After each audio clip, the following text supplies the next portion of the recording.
That was a lame intro, wasn't it? I've seen more exciting stuff. I'm not going to lie.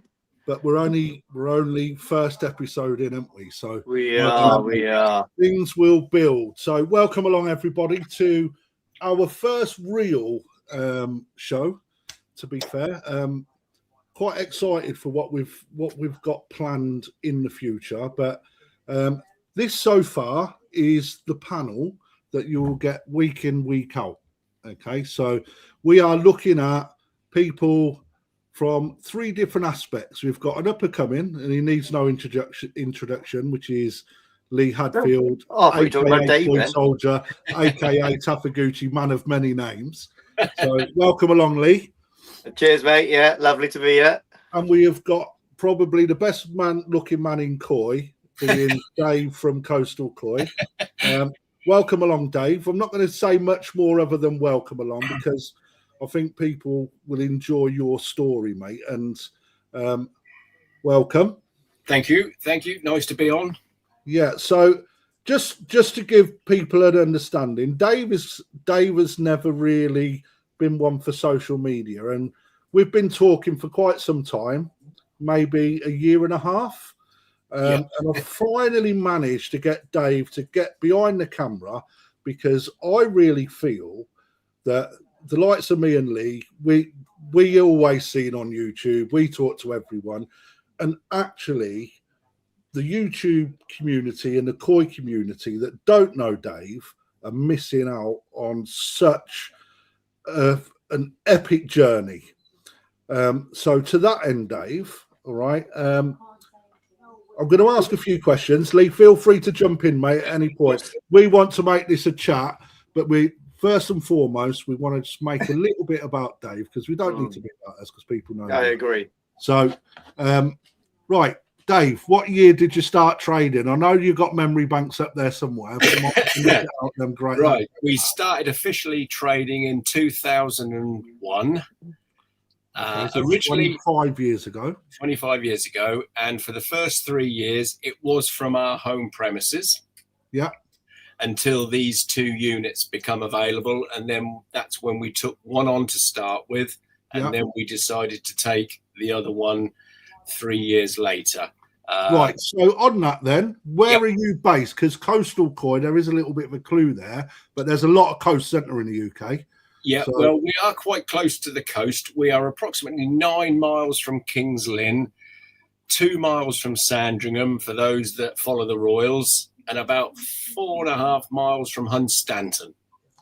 Right, okay. So that's the location. In a village. Not far from the Wash. Yeah, in a place called Dersingham. Nice.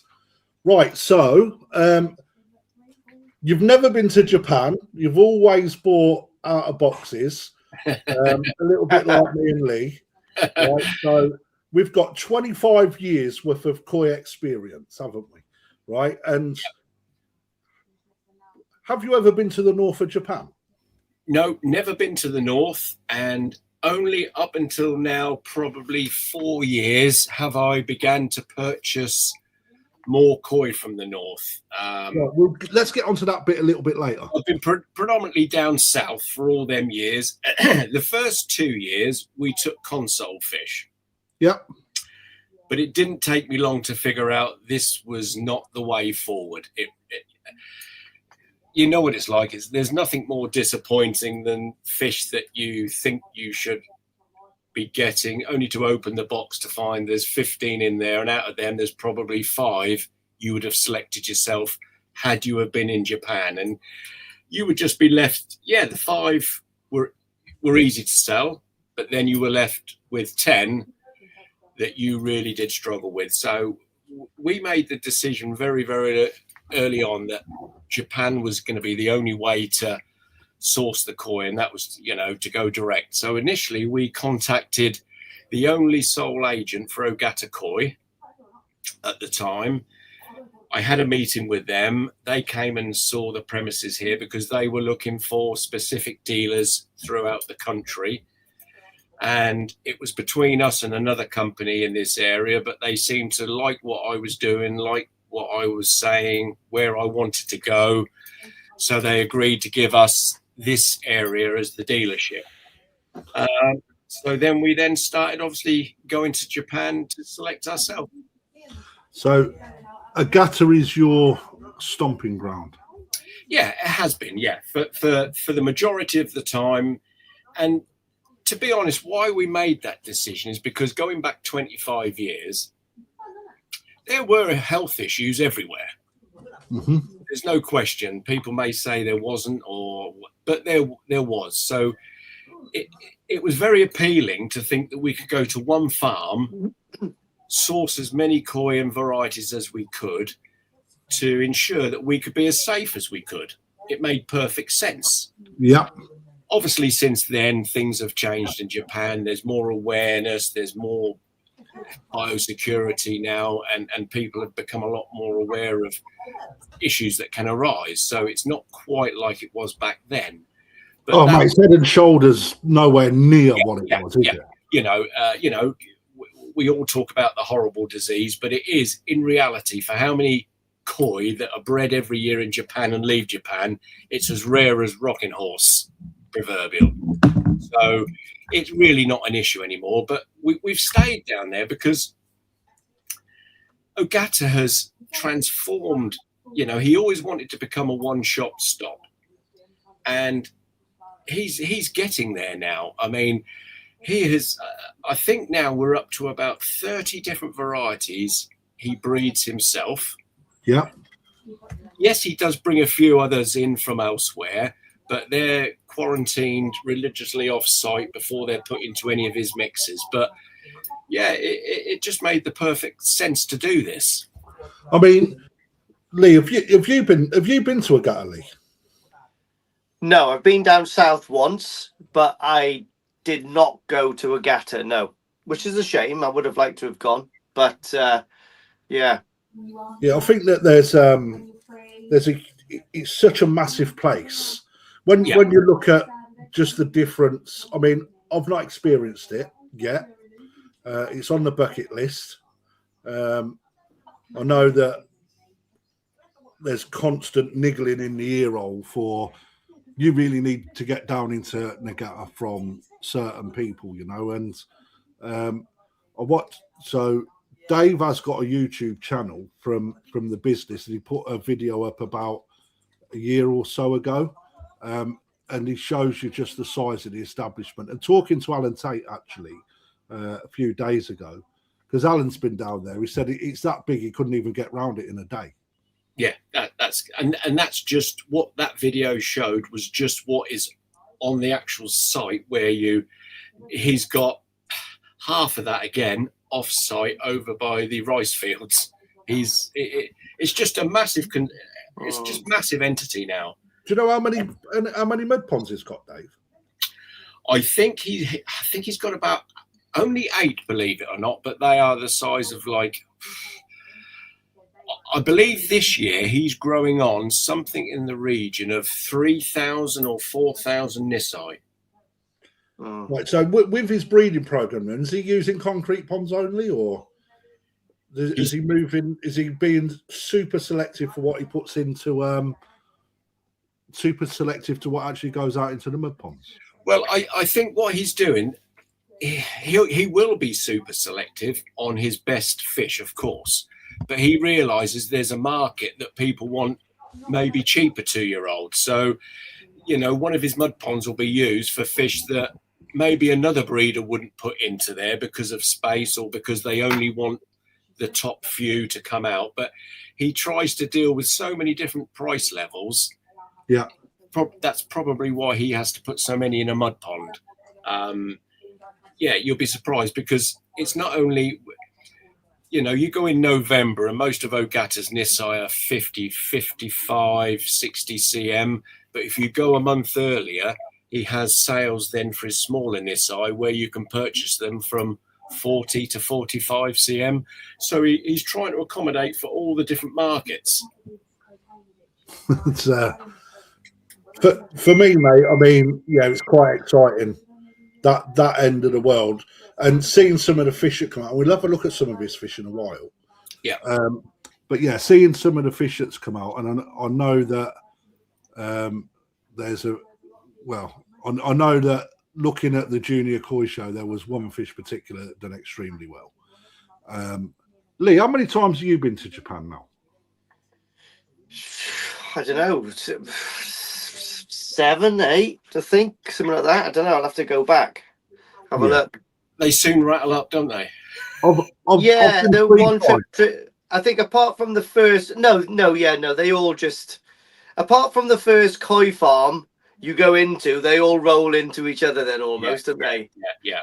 Because when you do go, like when I go over there with Ryan, I mean, it's not the same. I've been down south once, and I mean, you can only get 1 or 2 farms in a day there, realistically, can't you? Agata, probably just the one. Sakai, probably just the one, you know. But up north, geez, I mean, sometimes we get to Otsuka's half a dozen times in a day, like, you know, you're constantly waiting for everyone to come back from harvest. Constantly going past, don't you? Constantly going past. Yeah, Marihiro and all of these are on that main little thing. You know, you're shooting back and forth. I mean, God, I love the pace of the North. I think it's class. It's like, I mean, it was a lot better. I mean, the last couple of times I went, everything's turned into these events where you turn up and there is a ton of people there.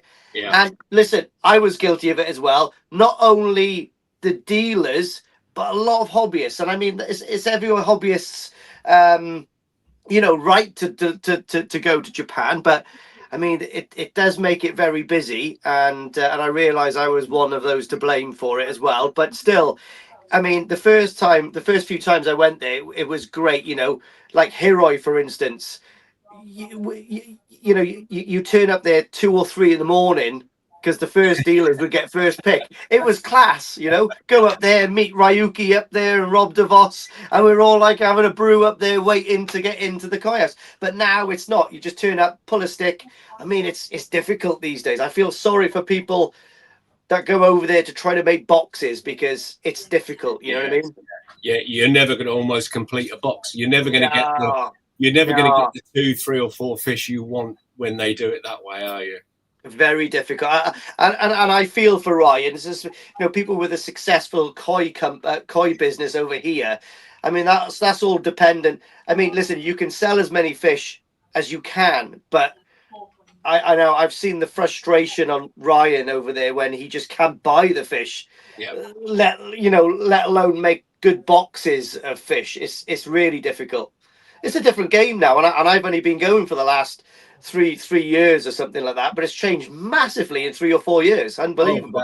Right, so that's interestingly, right, because we've been going for what, 3, 4 years? 4 years, I'd say. Yeah, I've been going for the past 3. Dave, how many trips have you done to Japan? Well, for the first probably 12 years, maybe 15 years, we were doing 3 trips a year. So that's 45.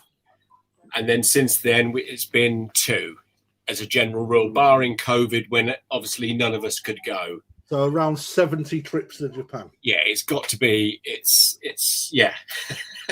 It's. So 2 of you went. Yeah. So you and your good lady, Kitty. Yeah, and we always used to go with Neil, bless him, from Dot Koi. So yeah. So hang on a minute, I'm just trying to work out monetary value here.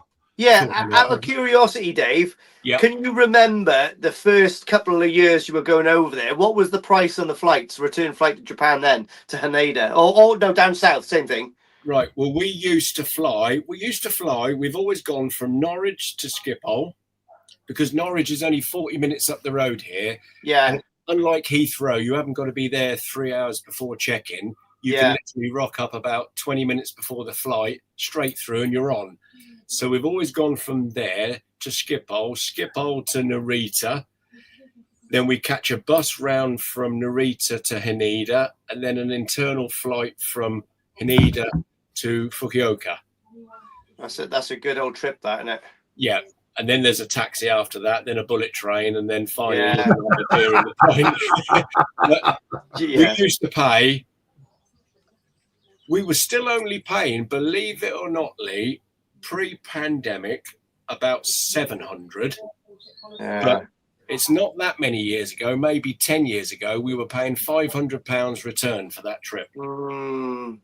Last year we paid 1,400 and yeah. Per person, though. Per person, yeah. Let's make because I don't know what mine was. I think just the flight that was about 950 return. I mean, Kate didn't go for the first 10 years because we always had this agreement. I went in the early days, but we always had this agreement between us that because we're equal partners in this business, we work equally as hard in our own way, that I shouldn't be the one that always experienced Japan.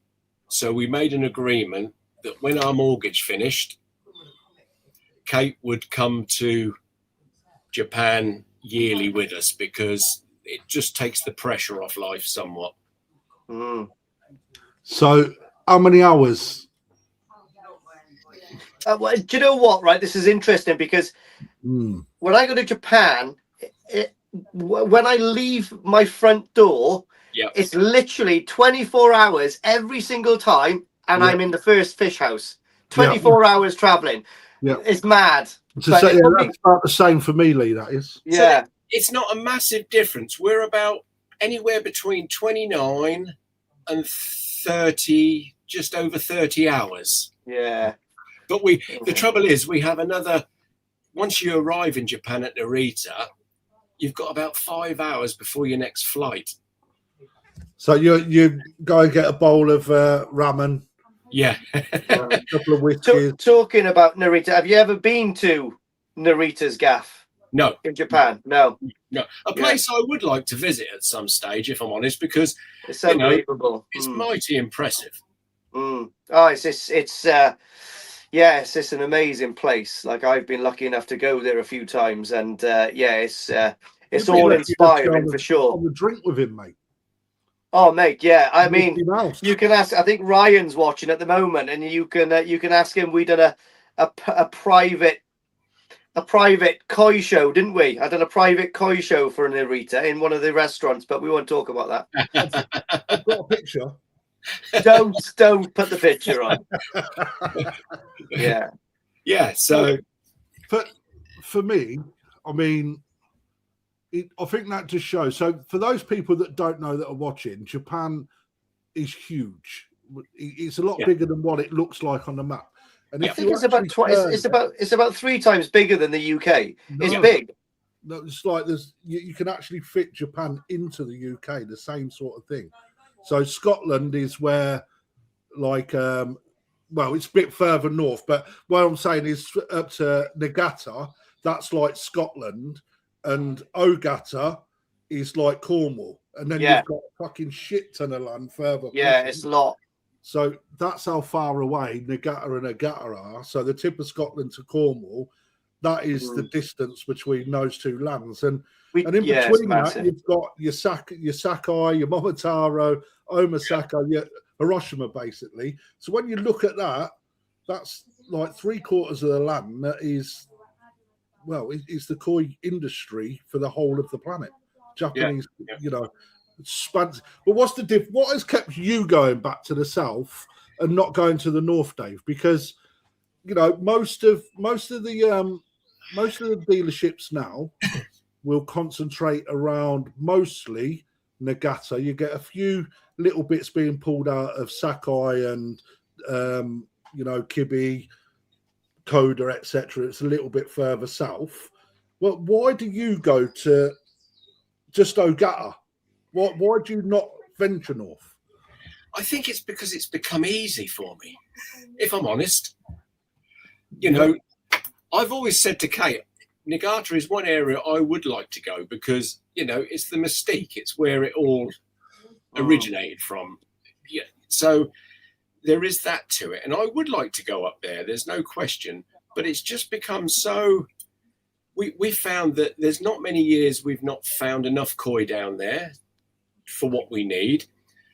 Albeit, I will be the first to admit that when you go through these different varieties that come out from time to time, like Aragoki at the minute, and anything else you can think of that comes out and then sort of is really, really popular for 2 or 3 Like years. yellow dragons. Yeah, yellow dragons, yellow monkeys. Yeah. You know, yeah, we couldn't get things like that down there. But that said, between, you know, obviously we go to Ogata. We've always been for many years now with Okawa. Yeah. And then Ueno. Okay, so Okawa, there's not a lot of Okawa fish coming to the UK. No. Well, I mean, myself and Neil were probably, you know, I would say we were the first one. When we first went there, we always used to buy our Shiro Azuri from Ogata. Yeah, Shiro's. And his original parent was called Alps. Yeah. But he lost that. So he went a couple of years where his breeding wasn't quite as good as it was previous to that. Now, when we first went to see Yuji and Yonichi from Okawa Koi Farm, we just couldn't help looking at these Shiros they were producing. And, you know, we were bowling them and Neil was looking at me and I was looking at him and go, oh, my word, these are just incredibly good. So we started bringing them back to the UK. But, of course, you know, around that time, I mean, that's quite a few years ago now, there was only one place most people were talking about to get Shinoda. Azuri. Omasako. Omasako, yeah. You know, and, you know, I wouldn't say that's not correct. If you've got the deepest pockets in the world and want probably the best Shiro in the world, yeah, you would go to Omasako. But for many hobbyists that want a really, really nice Shiro up to a certain price level, you know, there's many breeders now. You know, I think you've got Kobayashi, haven't you? Kobayashi, yeah.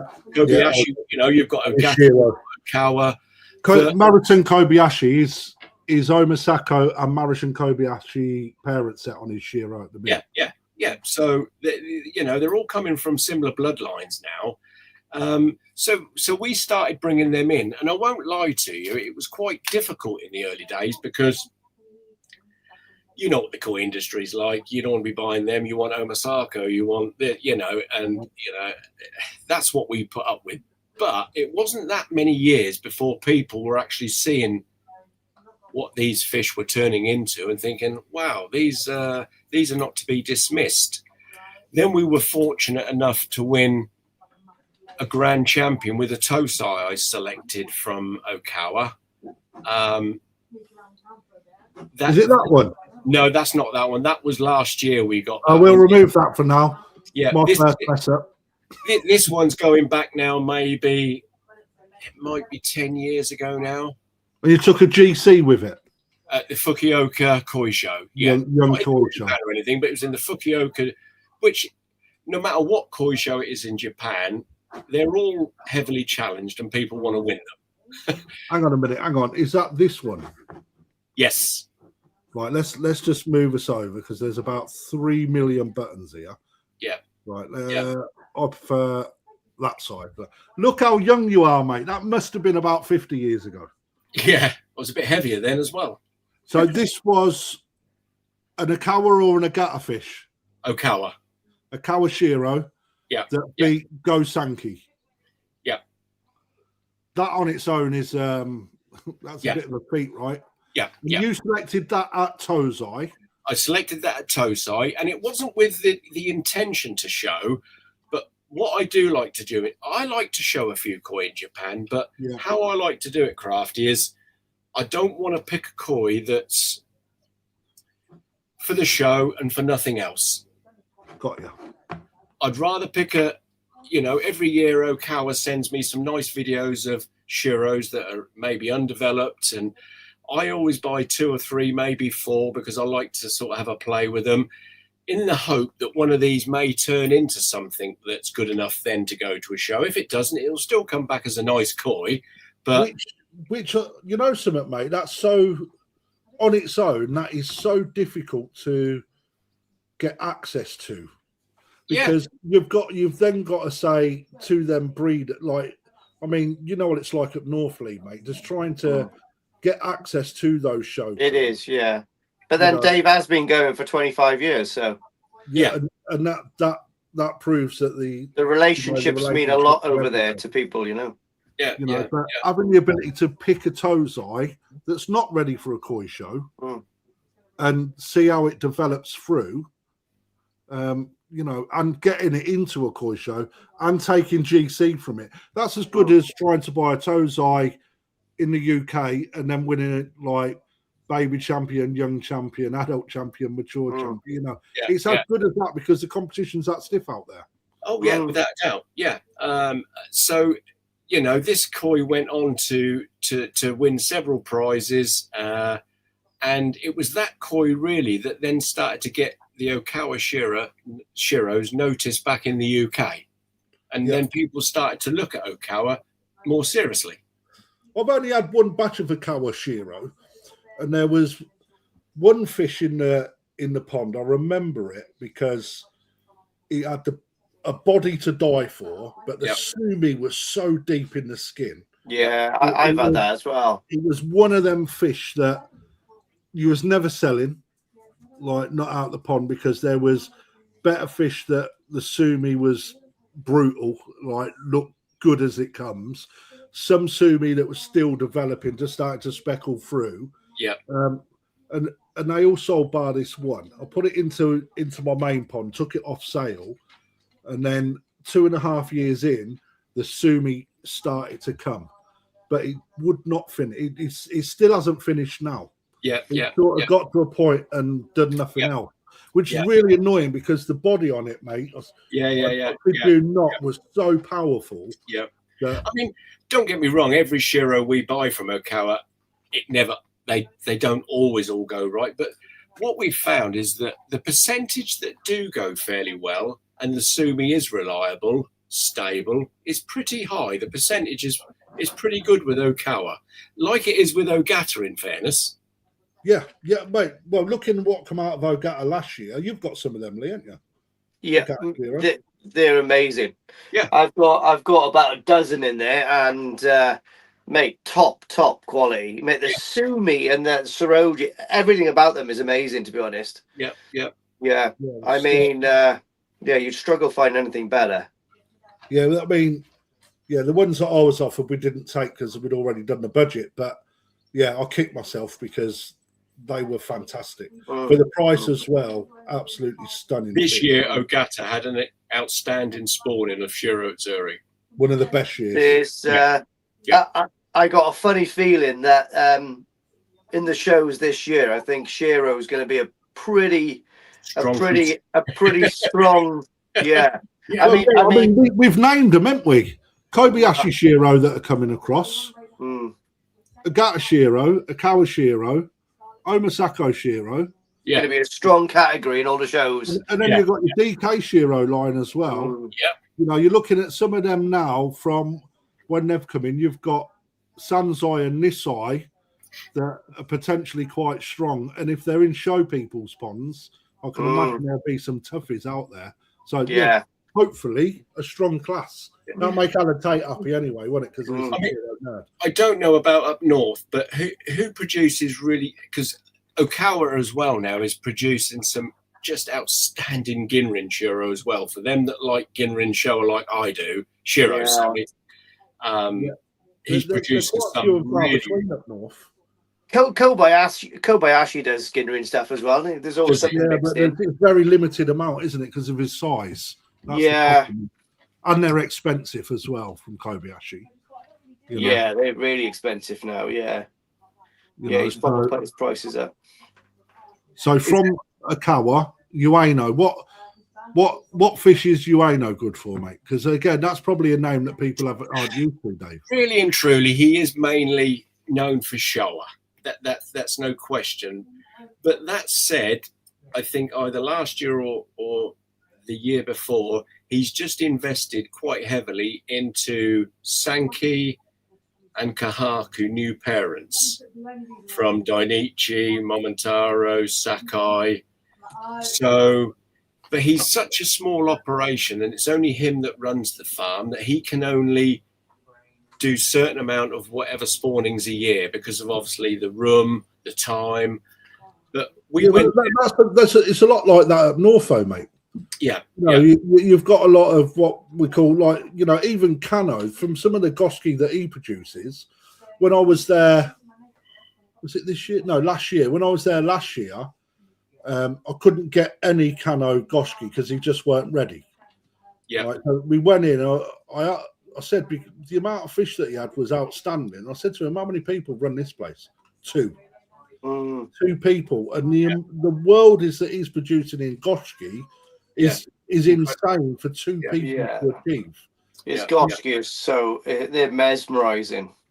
Yeah, we're definitely out there. I mean, we walked into Ueno 3 years ago now in February sometime, and you're fully expecting to see, you know, ponds of Showa. He does throw out some really, really nice from time to time as well. Hiyatsuri's really, really nice ones. Really nice, but obviously from the Showa spawning. Yeah. But he had the most glorious achievers you've ever seen in your life. Probably up there with the very best I've ever seen before. They were the really nice dark chocolate ones, and the reticulation was just out of this world. They were unbelievable. Flowery patterns. Yeah, good patterns as well, which is very difficult on. Yeah, well, I keep them, don't I?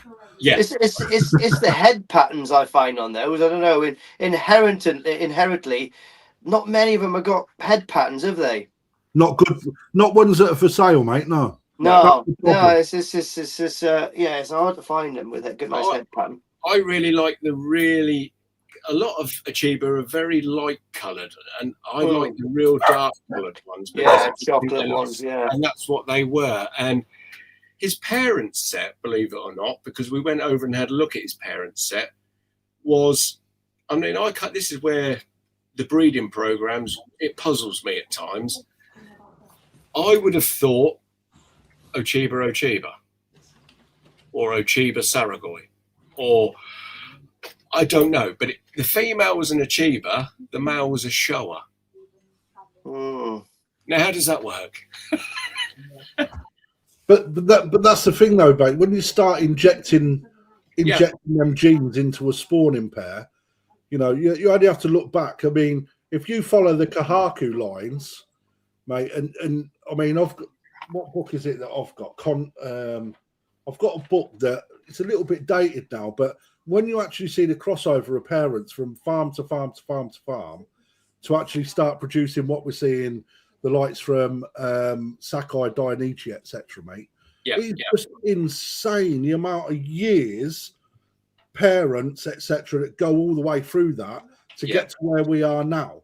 And then there's a YouTube video that come on from the one that I sent over to you, Dave. It's actually got the Dainichi brothers on, and it finishes on that episode. It finishes with one of them. I can't remember which one it were.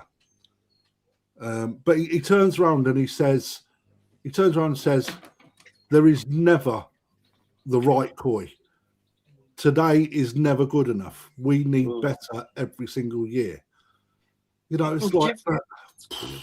Do you know what I think as well? Well, you know, when they're trying to put these different bloodlines together, you know, if it takes 12 months to realize that that's a go or that's a no-go. It's a long, you know, one koi farmer might take his whole career, you know, dialing down an actual variety.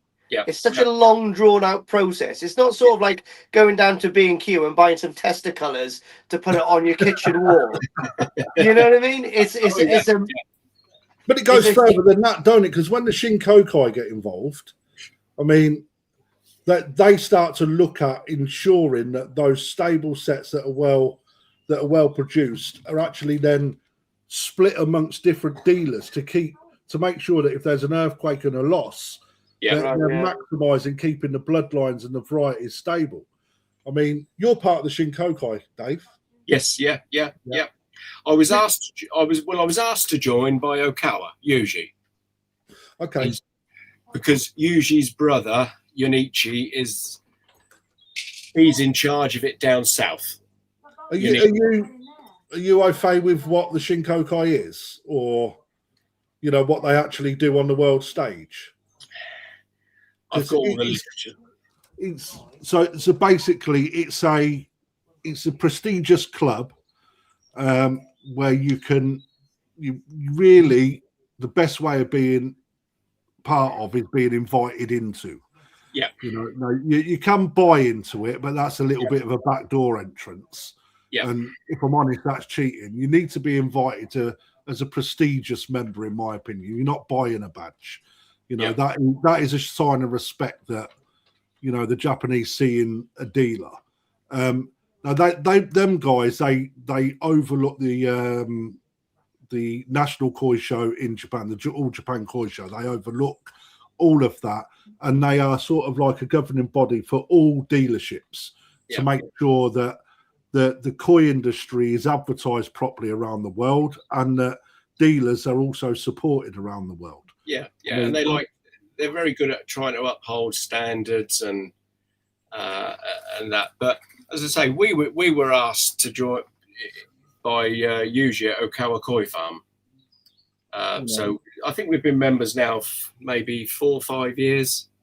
Okay, so it took you a while to get in, which says a lot, Dave, doesn't it? When you're winning GT and stuff like that, it shows that if you buy your way in, it's a little bit, well, it's very backdoor. Yeah. I mean, some farms it takes you a little time to get. I mean, there is this old story that you can't just go onto any old farm and buy their best koi, and some of that is true. Still, you still, I feel you still get shown more once you've been back and back and back and back, and you do get that little relationship going. And once you start buying a few of their better koi, they sort of accept you easier, and you'll get shown more the next year or the year after that. Whereas in the early days, we always knew these koi were there, but you'd never perhaps get to see them firsthand. But that still exists now. Oh, without a doubt. Yeah. I mean, I experienced it this year at Yamaguchi. Yeah. It's like the pond that I wanted to buy out of wasn't available to me. Yeah.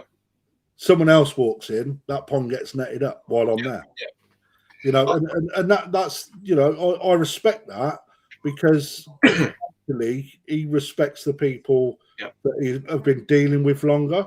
So he'll give them the better quality. They spend the money. I mean, to be fair, some of the fish that he was selling were fucking that's my first swear word of the night. Are extortionate prices. Yeah. And well worth the money, don't get me wrong, but it's like, it's a different level. Made up a box of 15, 20 fish. It just would have sucked my budget up, Yeah. I mean, to give you a fine example, I mean, up until 3 years ago, Ogata would let you go and have a look as much as you like in his main Tatigoi house. Yeah.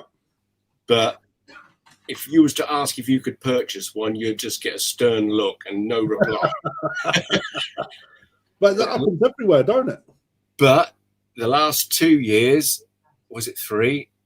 He said, yes, you can purchase if you want. But be warned, they're between this and that, depending on what you pick. And if you're happy with that, he'll net the pond for you. Right, so talking of prices now, negotiation, has that disappeared in Japan? With certain breeders it has, yes. Is that because of the amount of influence that we're seeing from other parts of the world coming into Japan now? I believe so, because you've got to remember now, I mean, to give you an example, Krafty, when we first started going to Japan, our first trip was about the first week in March. No Tozai would be available in Japan before then. Then we'd go back second week in April, because then they were releasing the better Tozai after they'd made their selections. Yeah. Now you've got them going out end of November, beginning of December buying Tozai, and it's all now because of the Asian market. And that's why, because they can take koi all year round, and they're the ones that have pushed the breeders to grow faster, because they want these koi at a certain size all year round now. Right, let me bring up a picture. So, Lee, I've already got a bit of an idea about this because Dave and I have been talking for some time. And I actually really enjoyed the story behind this fish. And I think that everybody else will, to be fair, Dave.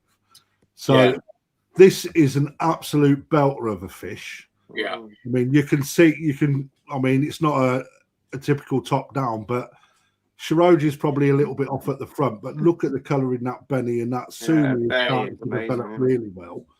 You know, where's this one from, Dave? And how did... All right, no, tell your story, mate, because this is intriguing. Right, okay. This is from a well-known Showa-only breeder, Ueno. Basically, we arrived on the farm in November, and we did our typical thing. We looked into a pond that he must have had minimum 200 to 300 Nisai, ranging from 50 to 55, 56 cm. And every now and again, I got this glimpse of this Sankey that was swimming. So I called Ueno-san over and I said, have you got a Sankey in this pond? And he just looked at me and sort of smiled and said, yes. I said, is that okay? Can I see that in a bowl? So he netted it and put it into a bowl. And I instantly thought, yes, I've got to have this Sankey because I'm very fussy with my Sankey, Krafty, but this really did suit what I look for in a Sankey. Is Sankey one of your best fish? It's my favourite fish. No, it's not. I've got a soft spot for Shiro, Krafty. Okay. Lee, what's yours? A Sankey, I think. Yeah. But Sankey's right up there, but it's a variety that is so difficult. No matter what anybody says, it is so difficult to get Sankey like this. Mm-hmm. Yes. Yeah. So basically, we put it in a bowl, and I asked him for a price. In between him giving me a price, 2 other Dutch dealers came in, netted a pond, sniffed it out and bought 10, 15 koi, disappeared, and then he went back over to the bowl. And I've got all the photographs of him leaning one way and oohing and ahhing, and that took 1 hour, 20 minutes for him to give me a price. So he was longing you out, hoping you'd walk away. Yeah, he was. I think he was hoping I'd get bored. And I said, I'm not going anywhere, so let's get the price. So he gave me the price, which, I knew would be there or thereabouts. Yeah. So I never forget. I said to Kate, right, let's go outside now. We'll play Ueno-san at his game. We'll let him wait now for 20 minutes. So we did that. And then I went back in with a calculator. And I always find with somebody like Ueno-san, if they give you a price, they will move a little bit as long as you don't take the absolute. Yeah, take the mick out of them. Take the mick out of them. So I put another price in front of him, and he ummed and ahed for a couple of minutes and then shook my hand and said, yeah, thank you very much. So that went on, and that went to one show at about 73 cm and got a second. Yeah. And he was fully intending to take it to the biggest show. It got to 85 cm. And I went out to the All Japan show in 2020, I think it was, when COVID was just kicking off. Yeah. And I saw Ueno-san there, and I thought, he doesn't look very happy, or he doesn't look very... and then eventually he came over and said he was so sorry he'd lost that koi. Wow. And to be honest... Did we know how it... Did you find out how it died, or... No, he said it just became. He said it just stopped feeding. The gills weren't moving like they should. Yeah. And obviously, they will try everything that, and even things that we don't even think of trying. So I always believe that if a breeder can't save a fish, then no one can. Nobody can. Especially a Japanese breeder, right?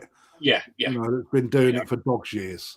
I mean, and that just proves that it happens to everyone, right? Oh, without a doubt. Yeah. You know? Yeah, and it's normal, isn't it? It's a cycle of life, isn't it? You know. Yeah. Nobody. But then what happened? Because normally, I mean, what was it, Yonsei or Sanzai? That was then. I think it was then 5 years old at 85 cm. Yeah, so still young. Still young, yeah. And because funny enough, what happened? I bought it as Nisai, and it was not a massive Nisai. It was about 47, 48. When I went back and looked at it at Sanzai, I was a little bit disappointed, if I'm totally honest. Yeah. I thought the Benny was a little bit down. I thought the skin just didn't look good. And that was in November. But I never forget, I then went back in March or end of February, and he bowled it again, and I just couldn't believe the difference, Krafty. It just looked, the Benny had recovered, it was looking glossy, the Shiroji was as white as snow, the Sumi was really, really good. So was he concentrating on growth? Yeah, possibly, yeah. And you got to remember, all his growing is done indoors. Right, okay, that's good to know. And he's got spring-fed water that comes in at 22 degrees. Bloody hell. That's handy, isn't it? Hey, on tap. We always there's a standing joke because obviously Okawa gets on very well with Ueno Koi Farm, and there's always a joke because usually we'll say to us, you want to barter more with Ueno and tell him that he hasn't got the heating bill I've got.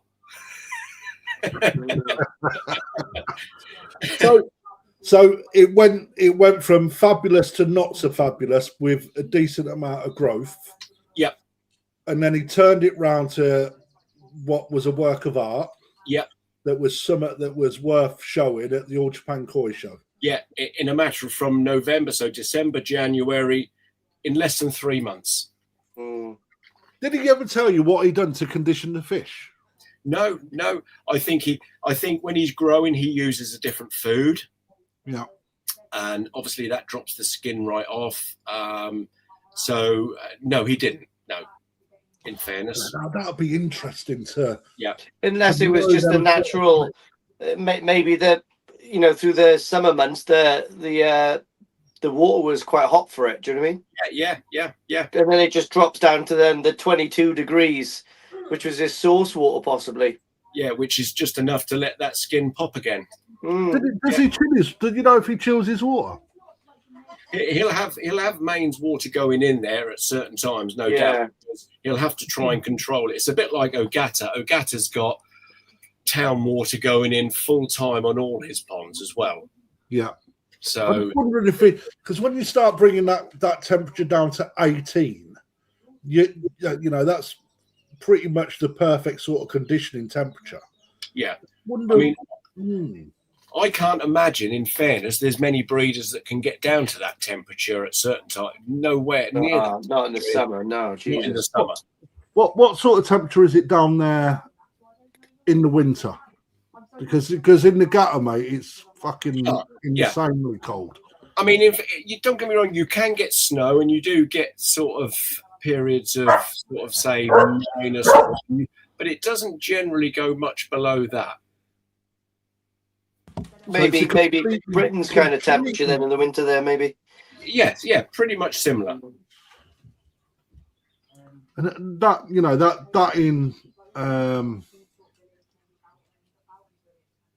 so I've just seen Vince message you in the comments, but I don't know who that was for. It just shows the difference from down south to up north. Oh yeah, I mean their growing season's probably got to be a month longer down south, hasn't it? Hence why, I mean, I don't know what up north, when do they start harvesting their ponds and getting them all out of there? I mean, I know some are getting later and later.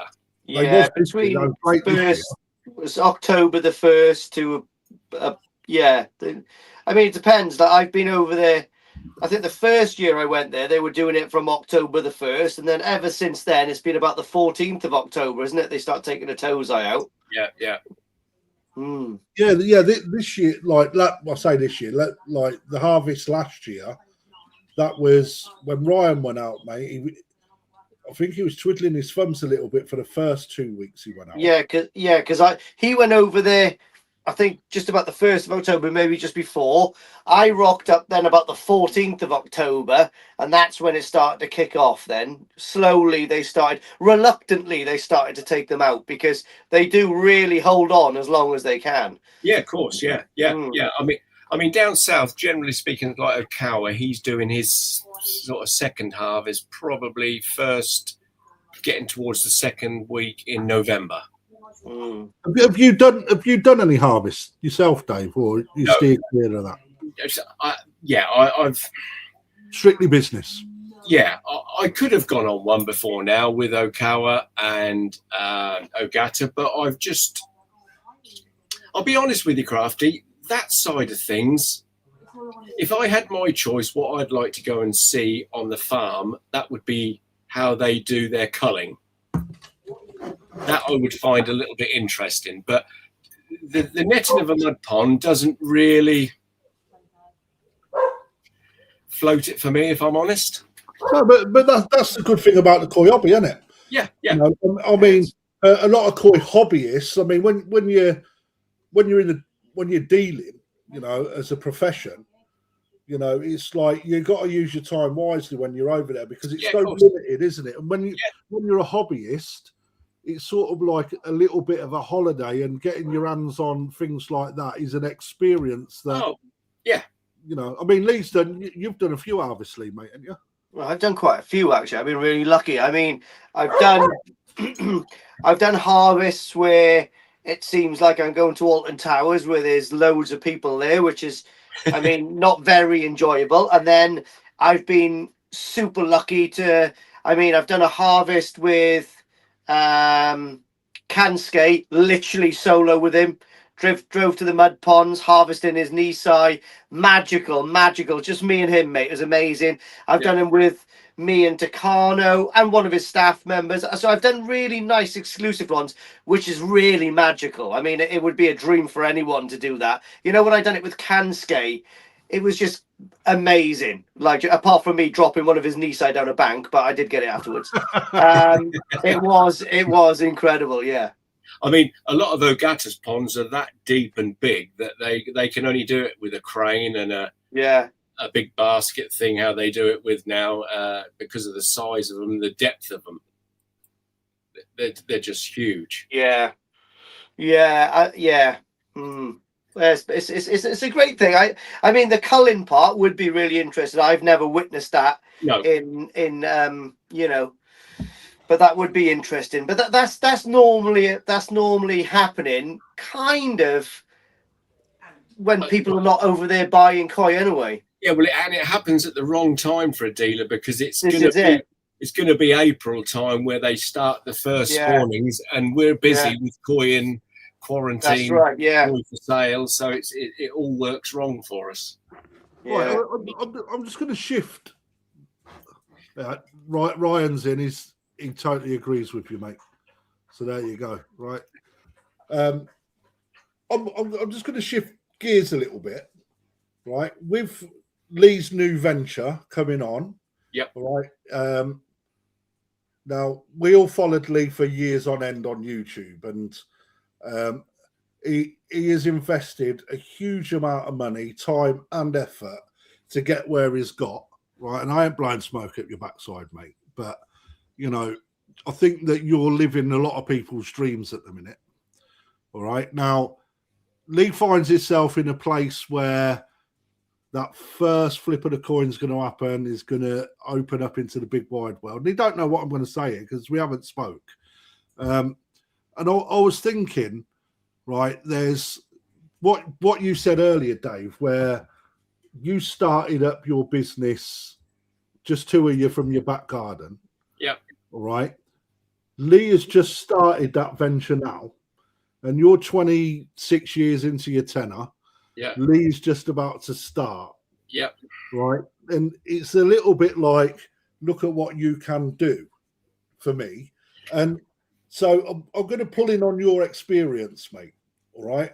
First and foremost, I know that we've spoken before and you've said to me that you're going to be open and honest.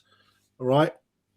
How much did you spend, number one, before we get into the main nitty-gritty that is for Lee? How much money did you invest into your business to get it off the ground? I started on my credit card with £2,000. Wow. Because you've got to remember, I already had a couple of little ponds, so I didn't have that expense to build much more than that. Yeah. We started it with £2,000 on the credit card, and every time we would sell something, we would buy two. We'd take no money from it. We would just plow it straight back in and just keep adding to the stock. And we did that for a number of years. And then it was quite daunting, really, because this place where we're in now all of a sudden became available. And then it was like, wow, what do we do? A leap of faith. Yeah, this is safe. That is into the unknown. Yeah. But we decided to do that. And here we are today. Okay, so. And I can happily say that we've got, a lot of stock in here next door, and I don't owe anything to anybody. Right, and so everything's yours. Yeah, everything's right? ours. And again, I don't want to sound like I'm blowing smoke. This is a completely different show, right? For me, this shows what can be achieved with hard work, dedication. Oh, without a doubt. Gritty, and one of the biggest things is missing out. Right, the amount, and I see this with my boss Pete. Right, over the years he has sacrificed so much. How many years did you go without a holiday? 9. How many years did you go without a day off? 9. Are you ready, Lee? I'm ready, mate. Yeah. Lee, don't do it.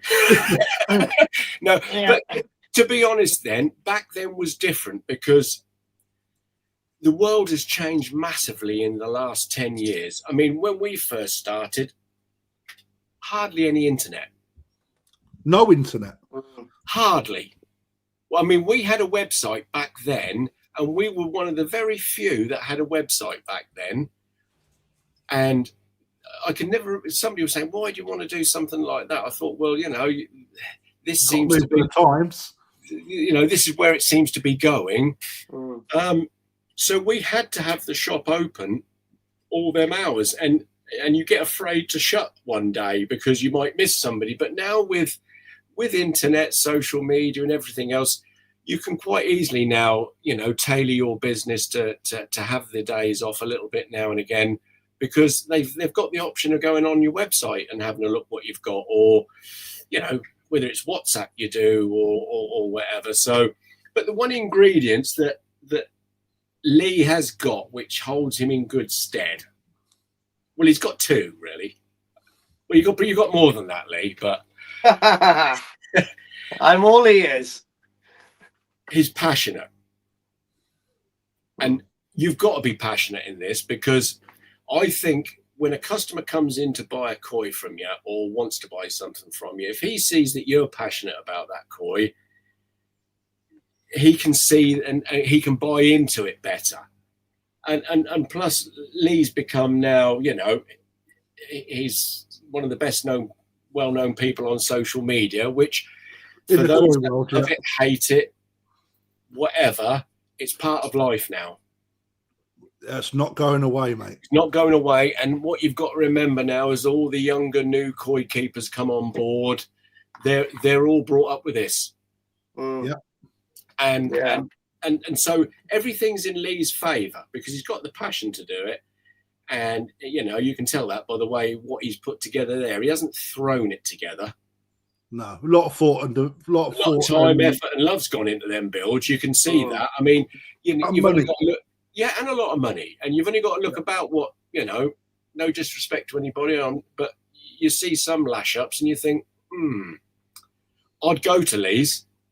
Yes, I agree with that, actually, mate. I do agree with that. I'd go to Lee's, no problem whatsoever. But some of them, as a hobbyist, if I was a hobbyist, I wouldn't. And that's just how I see it. Yep. I mean, there's something for everyone. Of course there is, yeah. I feel that if you try and mimic what your standards are from the word go, right, that carries a lot of a big message to anyone that wants to put their, 500 quid for a fish.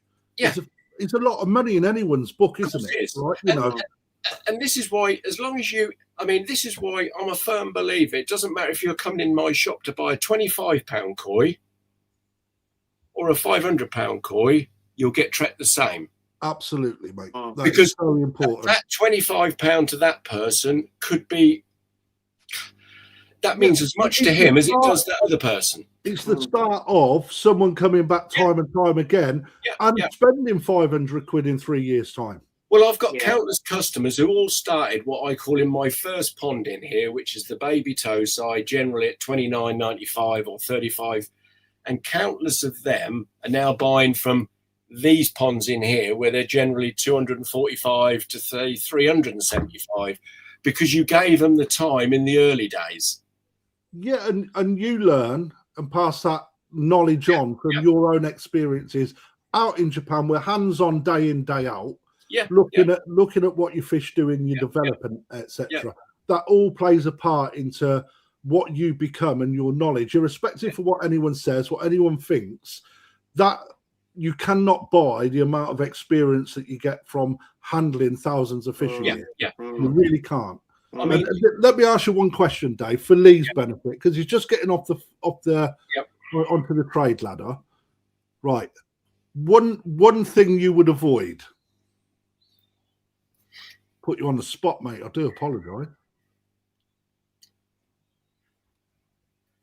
I think the worst mistake some people do, and I probably nearly fell for that, is try to get too big too quick.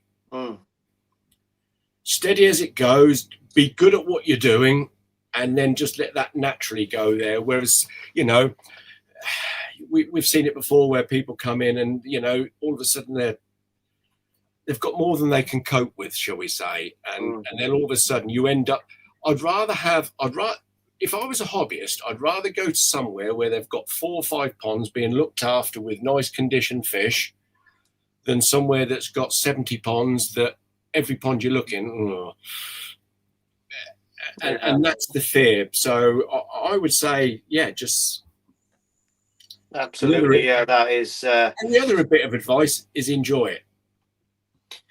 Yeah, when things go smoothly. You know what my advice is, Lee, right? And I'm lucky enough to walk into a big establishment, right? And I don't think people really understand how big and how difficult my shop is to run, if I'm perfectly honest, because I come in with zero experience, just as a hobbyist, right? with a lot of qualifications in management, etc. And that is where I looked at it from a different aspect, like a different angle. All right, but my passion's koi, right? And having the ability to team that my life experience with management into my hobby was a dream come true. And I tell you now, I hit that floor at 150 mile an hour on a travelator, and I had to learn quick because the overheads that are involved in running a business are so big that you've got to sell fish. My advice, Lee, is, and you don't need to take my advice, mate, because I know that you'll do it naturally, is that you learn from your mistakes, but don't be afraid to change. Because if you become a one-track pony going down the same avenue all the time, mate, you'll be left behind, I think. And you've got to be able to mold your business based on the ability to make money, but you mold your business around not necessarily what your dream is, but what works as a business to grow into your dream. That's what I think. And that's where I'm going. I mean, there is a venture that I haven't released to anyone yet, and I'll keep that carrot dangling until it becomes set in stone. All right. But, there's big things on the horizon for me as well. And you know, there's nothing better to share that journey with than one of my busy mates, Lee, that we've actually been together. Mate, I sound like I'm doing a speech, don't I? It's like you know, but to see us rise in the same sort of grounds from the same sort of back. Lee and I joined the army at the same sort of time, left the army at the same sort of time, had family issues that were pretty much identical at the same sort of time. Started YouTube at the same sort of time. Yeah, it's quite mad. Yeah, it's like it's quite weird, mate, isn't it? You know, yeah. but I am one of, irrespective, he's my friend, but I'm also one of his biggest fans, and I really want to see this dude do well, man. And I think you've got what it takes, Lee.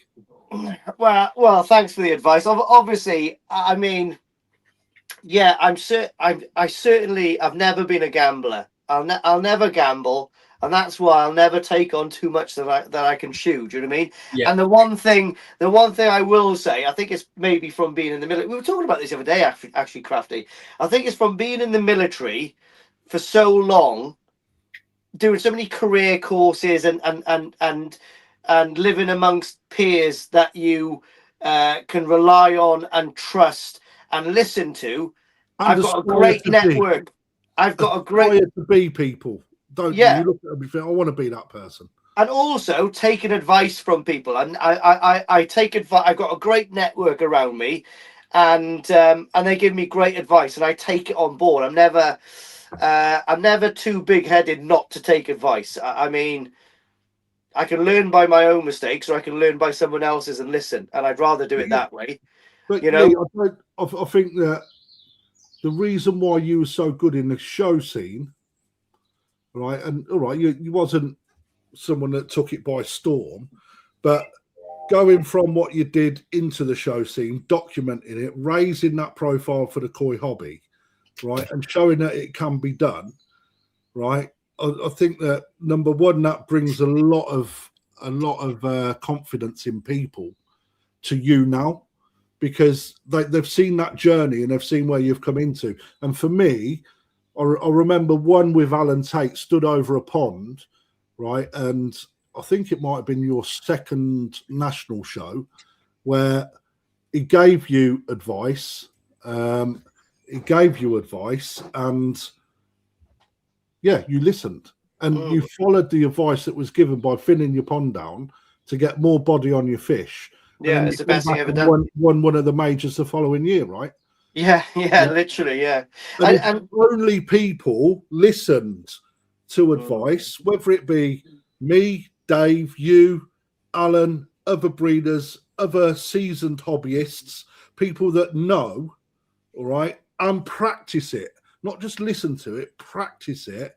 I think that the results that these people get will be better, and you're living proof that it works, because you do listen and you do make the changes.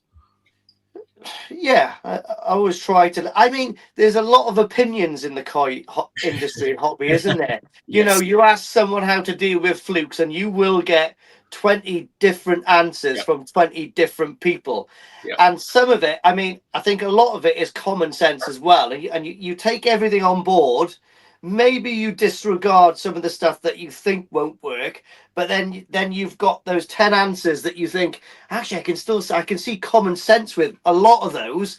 And then, I mean, you have to take the advice, but then you do have to, I mean, follow your heart sometimes. And you've always got to pick that one piece of advice that you want to. So, I mean, yeah, the advice that Alan gives obviously is going to be taken on board, because, I mean, he's one of the most, you know, senior people in, you know, that I know has kept koi. With age as well as knowledge, Lee. Let's just get it out there. He is old. He's pretty old, mate. Yeah, I didn't realise how old he was until I was talking to him last weekend. But yeah, he does smell of mothballs, piss, and cabbage. But I'm only saying that because I'm never going to show again in the UK, so it doesn't bother me. But yeah, it's all about advice, and yeah, just slow and steady, catchy monkey. That's it, you know. All right, and so biggest challenge getting a business off the ground? To Dave, obviously. No, to you. To me, what, this business? Yeah. Oh, I don't know really. I don't know. I mean, like I said, I don't gamble, so I've done everything correctly. So there really hasn't been a challenge. Obviously, it's money.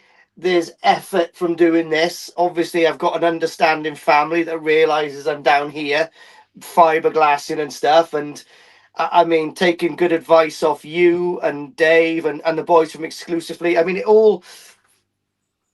I think if you do it correctly, it's not really been that difficult so far because I've taken advice on board and done it the right way. So I'm quite happy that it's been quite. I shouldn't say this, but it's gone quite steadily so far. But then I'm not really a business yet. It's not really fully functional yet. I mean, yeah. But like what Dave was saying, I don't owe anyone anything when it comes to finances. So every brick and every pump is paid for.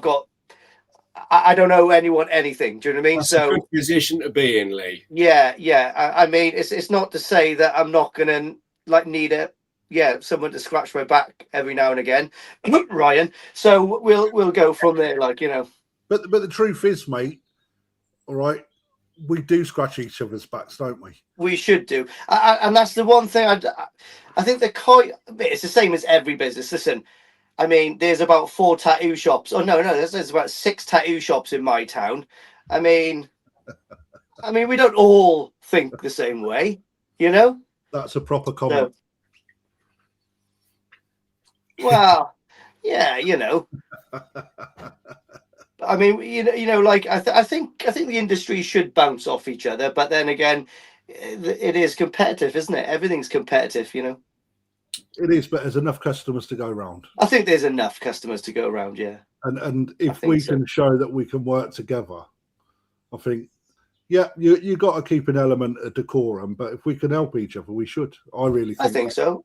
I try to help as many people as I can. I mean, obviously, I realize I've got a channel that does okay for views, and I do try to chuck out as many names as I can to give them a shout out, and I try to spread my business around to mention these different companies and stuff like that. I mean, I don't know every company around the UK koi wise, but do you know what I mean? I do try to do my bit to spread the and most people watching. Yeah. So I want to put it out to the guys. All right, let's get a few questions in because I think we've got about 25 minutes to go. I want to. We're not covering everything, and I didn't expect we've got stuff that we wanted to discuss, but I think that we've talked enough. Let's have a look. There's a few questions coming from Alan, but any questions, aim them to individuals, aim them to the panel. Again, I'll read them, I'll mark them off as they come through. So I'm going to start off with this one because I think that given what we do for a living, I think that's quite an important one. So Alan Tate, as always challenging.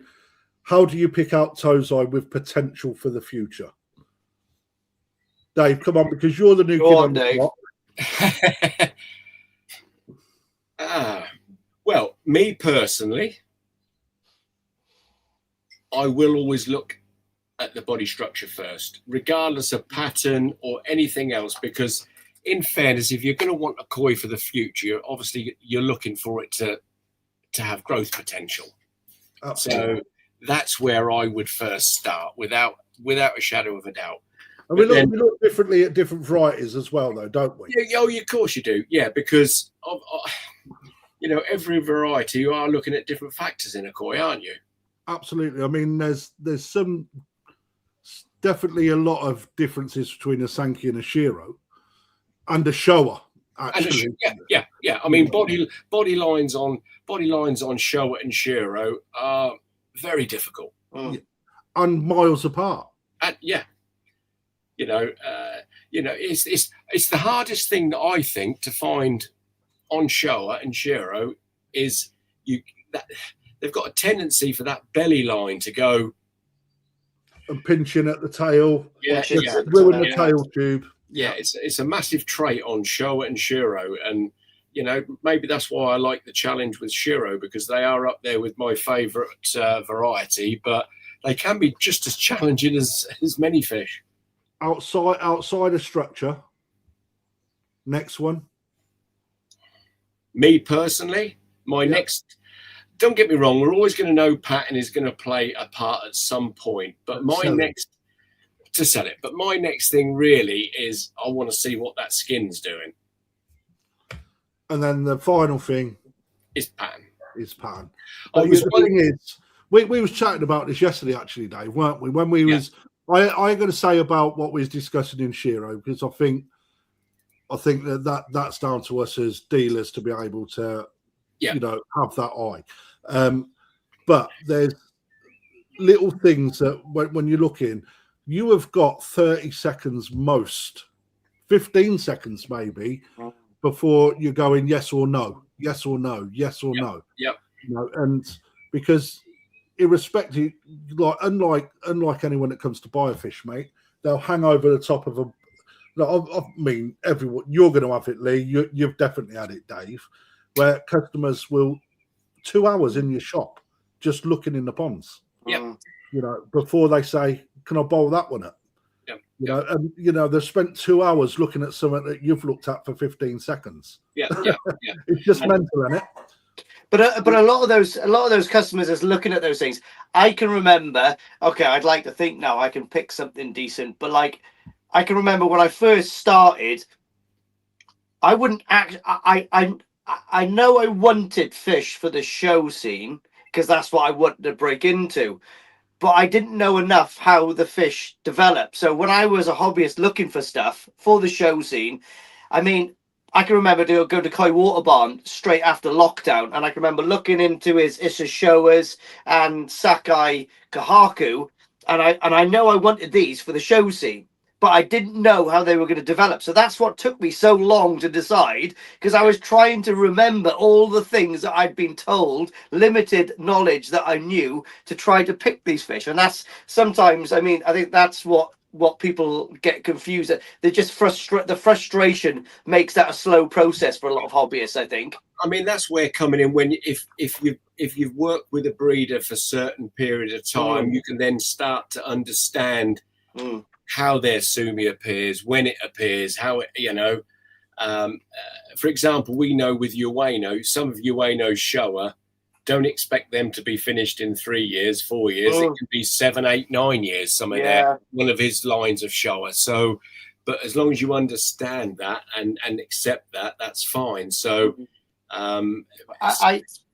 but selecting, like I said, I've been to Japan so many times with Ryan now, and stood over his shoulder and watched him select stuff that really you wouldn't select, but he knows those fish so well that when they come to the UK, they're going to be a different fish after QT.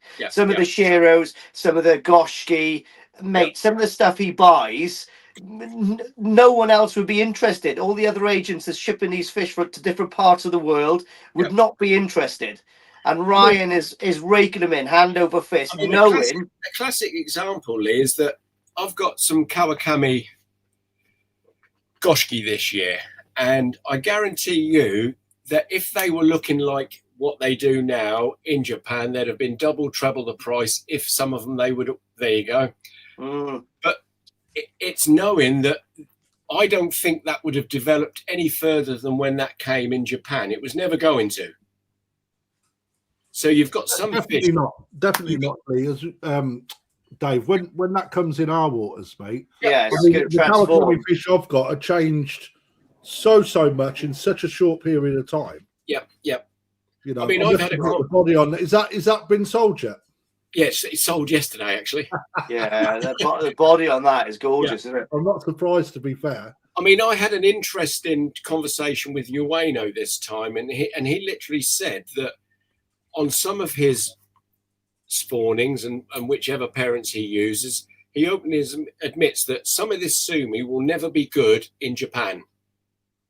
Yeah, that's true though, isn't it? You'll keep that one there forever and a day, and you're never going to get the sumi any better than that. Whereas then you see another shower that he's got there that the sumi is up and looking fabulous. So he'll often say, you know, if you want now to finish that core, you're best to ship that now and finish it in the UK. Which surprises me as well, because when you look at the likes of what Kano produces, what Hiroi produce, what Kawakami produce and Kase, right, in their showa, you know, 3 out of them 4 I just mentioned, that they can get their goshki black as they come. Yeah, they can. You know, but they do use specialized, like, better ponds for bringing that sumi development on. Again, though, you know, this is a variety that not a lot of people, I personally don't believe that a lot of people really understand very well. He's a bit of a favourite. A lot of people go for that nice black skin with the red floating benny, but that was only produced through a breeding program because them fish look stunning like that. But they're not even traditional goshki that way. With a line of showa that was brought into the breeding lines to make that sumi come more, and the more traditional is actually the back end of that koi, where it's a lot more gunmetal grey with robing that goes through, like, head all the way through to tail, almost like an asagi. Yeah, totally, mate. You know, and it's quite interesting to see. I mean, I sold a Kawakami goshki today, and somebody has clearly been listening to the appreciations and advice that has been coming over YouTube, which is go for the ugly one that's grey, right? I mean, this here, how long, Dave, before that gets fully developed, would you say? All right, the temperatures are going to warm up a little bit in the UK, obviously, but I would expect by the end of this year, that's going to be looking somewhat a lot darker all the way. I mean, this was, when it came in, it wasn't even as dark as what that's at the back end of the tail. Yeah, the same as mine, Dave. Yeah, so it's transformed. I mean, this is the thing, Krafty. If it was me, I quite like the look of what's happening on the behind the first Benny, the Dana Benny. Yeah, that's nice. If that fish could stay like that all the way down and not go any darker, Absolutely. I'd be more than happy. Yeah, that to me, it might, for my preference, Dave. Yeah, that is how a goshki would look absolutely insanely good, mate. Absolutely, and that's one reason I quite like Kawakami goshki. Yeah, I think I like Kawakami. The sumi development's a lot slower than other breeders out there. And I'll tell you what I've noticed with some other breeders. I've had other goshkis from other breeders in Nagata, and their goshki line seemed to really pinch bad at the back. Okay, yeah. A lot of people don't look for that bit either. But you're quite right. You see that in Kase actually as well. Yeah. But I mean, this is one that Lee selected out when we had an auction. Yeah, I mean, look at the Benny. Straight away. Now, I bought this up purposely. I mean, it's obviously sold, right? But there was a lot of comments with regards to the balance of the pattern in this fish. And I think that with the help of Alan Tate and the team that come down to do the koi seminar at the weekend, that was an absolutely fantastic success. People's opinion that took that small little course, and it was only a small little course. If that fish with more body in it, okay, with the same quality Benny and the sumi coming through now, finished, as long as you keep that skin looking fantastic, which that does, it wouldn't really play a huge part in the scoring process in the UK. No. But you know, people would not bid on that fish potentially just because that in the rear tail end of that, it's so one-sided that, you know, that it puts them off. And I don't understand it, but it's just where people take one variety into another, and you don't need to carry like that Kahaku type pattern across onto goshki, etc., because they develop in such different ways that you're looking at different qualities.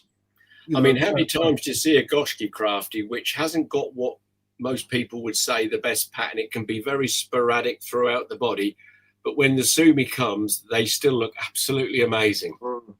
Yeah, I mean, if I'm honest, Dave, I mean, I like a goshki, but I'm not a lover of these jet black ones, mate. For me, they just don't do it for me. No, I'd much rather, if I could have my own style of goshki, it'd be like that one that you showed of the one earlier, but with that as dark as that only, and like this, if I could have a goshki that looked like the front end of that all over, that's as dark as I'd really want to go, and I'd be more than happy. Let's see what the comments are saying. Oh, okay, I didn't read that. Right, okay, well, it blah blah blah. I didn't buy it. I didn't buy my own fish. No, what, that fish? Paul, I never bought that, mate. I promise you, mate. It weren't me, Dave, was it? No, it wasn't you. No. So Lee, let's look at your eye now, right? Again, you ain't seen these, all right, but you're a Go Sankey man. Let's critique it. Number one, whereabouts is this fish, Dave? Because this is yours. It's in the main pond. So you brought it home already? Yeah, I brought it home in Japan, mate. Sorry. I could have left it, but I thought, do you know what? It's not the cheapest of koi as a Tozai. Yeah. So if I leave it another year, all it's doing realistically is putting the end value up and up and up. So which makes it a harder sell. Yeah, exactly. So I thought, it's developed quite nicely at the minute. Let's bring it back and see what happens in the UK with it. Right. I mean, I've got my opinion. Now, let's throw it to you, Lee. I really like it, mate. Do you know what I mean? It's it's got a great body, mate. The skin's good on it. I like the pattern. The Benny pattern is really nice on it. Obviously the sumi's not finished on it yet. When that sumi starts solidifying on one side of the shoulder, and possibly it looks like there's a little bit coming up through the eye there as well. Maybe it's going to have a nice memoir coming through as well, I would say. But I mean, it's all there, isn't it? Do you know what I mean? It's a nice looking fish. What size is it, Dave? 54. 54 Nisai, yeah. Yes, yeah. Yeah, it's really nice. Say Ueno. Oya. Oh yeah. Oya. Yeah. Yeah, it's very nice. It's you wouldn't kick it out of bed, would you? Really? No. So again, Lee's being very polite. Yeah. Right. No, not very polite. That's the wrong thing to say, Dave, isn't it? Lee's being a bit polite. I'll tell you now, right, Dave, from my experience with customers. Yeah. Right. This goes back to the same thing with a goshki.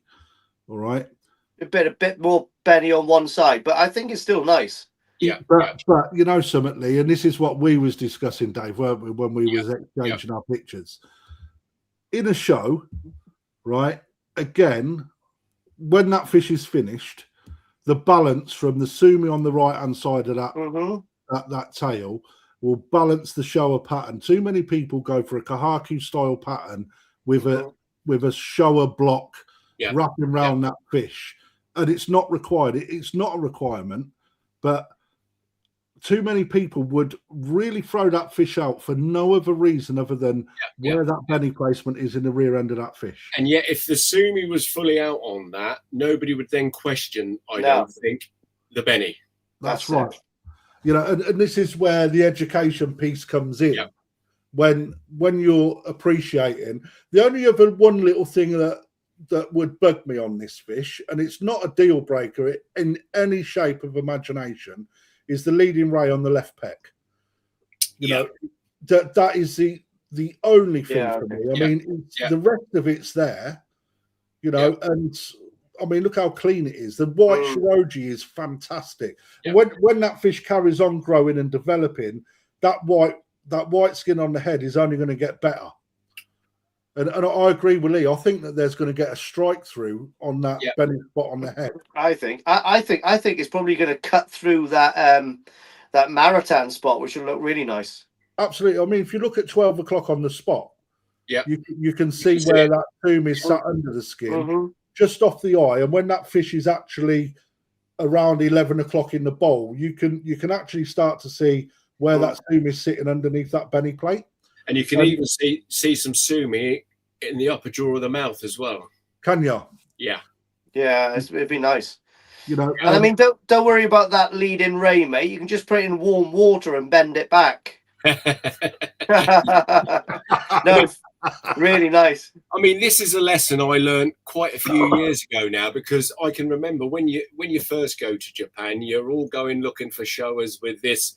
You know, I've watched the early videos with, I think there used to be, I think Jeff Kemp with Connoisseur Koi many years ago, and they'd explain that you're looking for this. If you was to take the sumi away, you'd have a perfect kahaku pattern there. So you go to Japan in your early days thinking, I'm looking for these shower with this. And then we walked into Ueno Koi farm, I'll never forget, and we went to his he's got one part of his farm down below, and then you go up the road, across another road, and then up to his other place where he's got his, you know, grow on koi and all the rest of it. And I never forget, I saw a koi in there, a shower, which must have been 80, 85 cm. And it had a block of Benny on the right-hand side, a block of whole black on the other side, and then almost opposite again down there, which was totally against what everything you were taught to look for, but it looked absolutely amazing. So I've learned now to not get so hung up on this pattern. It's what the overall image is going to look like potentially if everything comes together, because an area like on that lacking Benny, the balance can soon come back into your favor when the sumi actually comes up there. And well, you know, if you look at that straight on now when it's coming down at 6 o'clock, yeah, ironically, there's probably the same amount of Benny on one side as the other.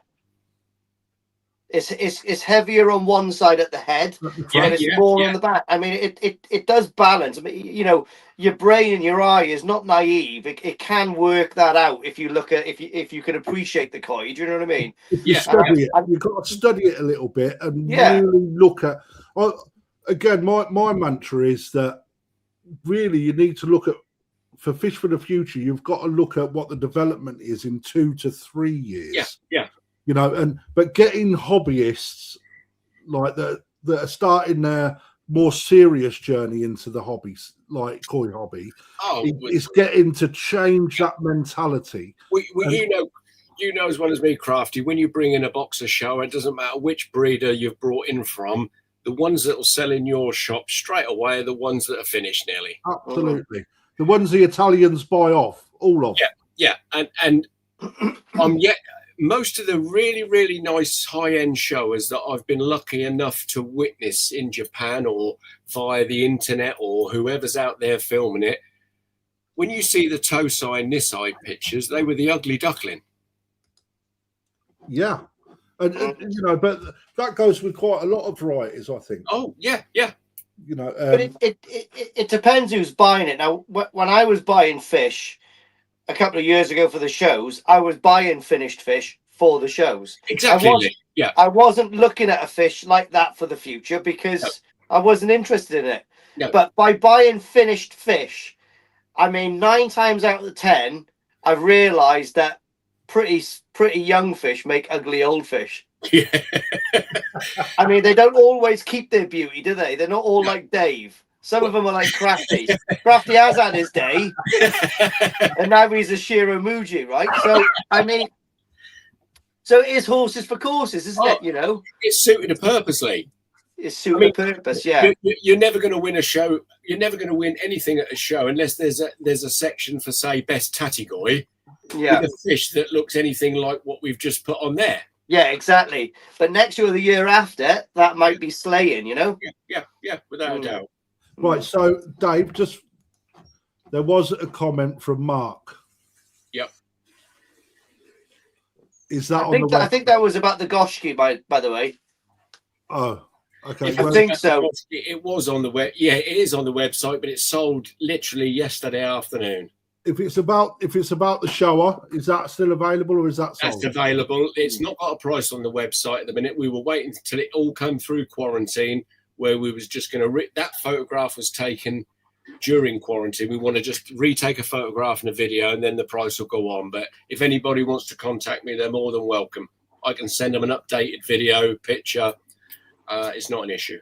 Right. So not that we're here to plug those those purchases or whatever, No. but you know, why not? While we've got an audience, we're holding around 100 to 120 strong. That's So good. you know That's that's really good, and thank you everyone for sitting. I mean, well, I think they're going to like what's coming in the future, Krafty. I think with what's we've got lots. We've got potential in the pipeline. Nothing is set in stone and solid until it happens, right? But we're not going to. Let's not leak it all now. No. Because I don't want to give any false promises out. But yeah, we've got a huge amount of stuff that we want to discuss, and let's face it, the topic of koi is massive.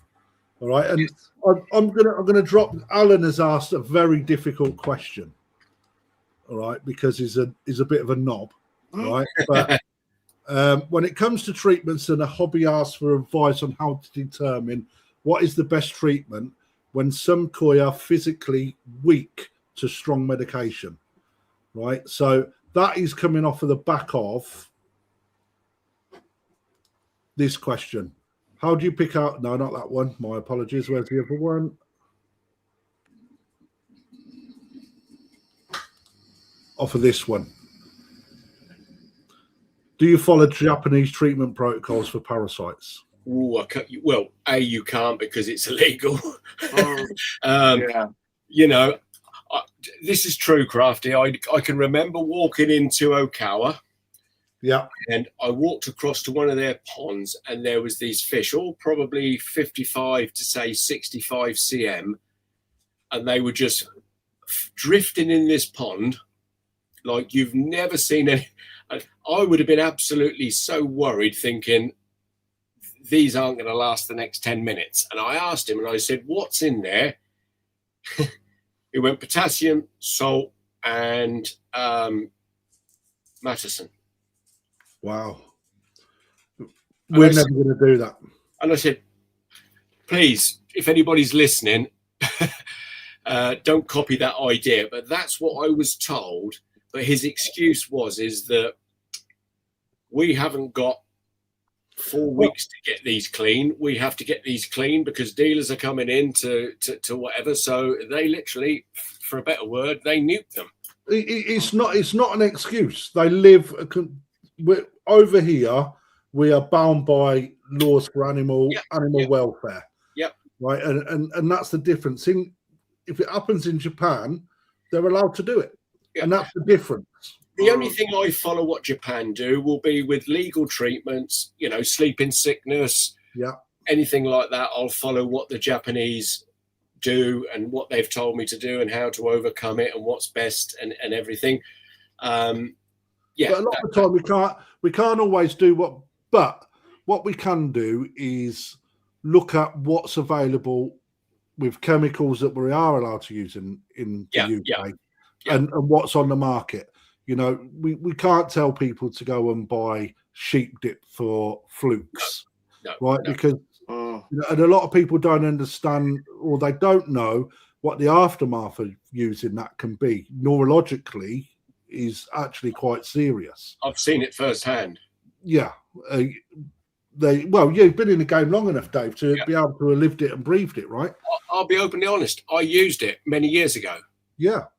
Because there was no treatment that was cheaper, and you needed something like 1 mil per 100,000. You know, it was such a small dosage you needed, and I'd used it on many occasions, but on one time, whatever reason, I put it on a batch of Tozai, and it literally destroyed them. Yeah. And I'm not ashamed to say that because there's nothing wrong with that, mate. I mean, again, this is something, right, that we've discussed, mate, isn't it? It's like, as dealers get problems. We're dealing with a huge amount of livestock, right? 50 ponds. Lee's going to be there when that plot of land comes available, mate. We know that. I'll keep that one quiet. The amount of fish that you've done through the years, Dave, right? Yeah. If you don't get problems, there's something not right. You're always going to get problems. I mean, when the breeders do their treatments, again, you've got to look at, in this particular pond, it must have been 6-7 foot deep. He only had 2.5 foot of water in there. So if he got into any sort of trouble, or when he's happy that treatment's done what it's done, he can literally flood that pond within probably 20 minutes, and then fish are in different water, and they're fine. Whereas, you know, a hobbyist, a dealer, you can't necessarily do that in your main pond. If you get it wrong or you slightly overdose or something, you can soon be in big trouble, can't you? Well, yeah, but he's having the ability to pull the fish out of that. I mean, you know, there's times when you got staff that you give a bit of instruction to. They put a PP in a pond, right, and then they don't put extra air in, and then they cover that pond up, and it's like 30 degrees outside. You know, and then you're like, oh my God, what has happened? You know, it's you're not doing anything purposely. And, you know, one thing that really bugs me is if there's a problem, the amount of people that put chemical after chemical after chemical after chemical after chemical after chemical in a pond to try and solve a problem that 9 times out of 10 is a setup issue. Yeah, it can. Yeah, quite easily. Yeah. You know, and or just that shit fish that wants to give you problems time and time and time again, that reacts to a chemical that stresses it to bring out another parasite that brings out another one. You know, it's like you can't follow what Japan say, but you can take advice on stuff that we do over here that's allowed. Simple. Yeah. And there's another one here from, and I think this might be this question from Colin Holland. Colin, come and see me today. He's bought a banger today. Rubbish car. So what's your thoughts on China? Is it? Yeah, right. I'm going to step in first on this one. Yeah. They're going to be a major player at some point. Yep. When you look at the quality of the fish that are actually on show, you can see they've been doing a lot of homework over many years to get where they are. Well, the one thing that bothers me, and this is because I've not experienced it, is how good their bacterial and their biosecurity levels are, how good their KHV security is, how good their TSV security is, and actually what their practice are behind the scenes of these fabulous clinical looking ponds. Until we see that bit, I can see that the Chinese are potentially going to really lower the price of koi to churn them out. And I think that that's going to potentially bring issues that we've not yet seen in this country. Yeah, I'm possibly there with you on that. I mean, let's be honest, this has been in the making for the last, I would think, 10 years now. The Chinese have started building and being massive buyers. And of Oregon, and there's always been a plan, in my opinion. There's always been a plan. Because you don't get to the scale of what China have got to without a plan. I mean, that one farm, I mean, here's a story. I had a guy come in, it's on the same subject. A guy came in this shop from, I forget where he travelled from. He came to look at a fish, but unfortunately I'd sold it. But I got talking to him, and he was a Chinese lad. Turns out his sister has a koi farm in China. And he showed me the pictures. And it's as big as Sakai. Wow. And I said, oh my word. And I said, what is their plans? And he said, they're selling a lot of koi already in China, but they aim to it's going to happen. Yeah. It's going to happen. But you know, it's going to be another country that, I don't know, what's it going to be like industry wide when you see what Japan are doing and you see what China are doing. What's actually going to happen to Japan?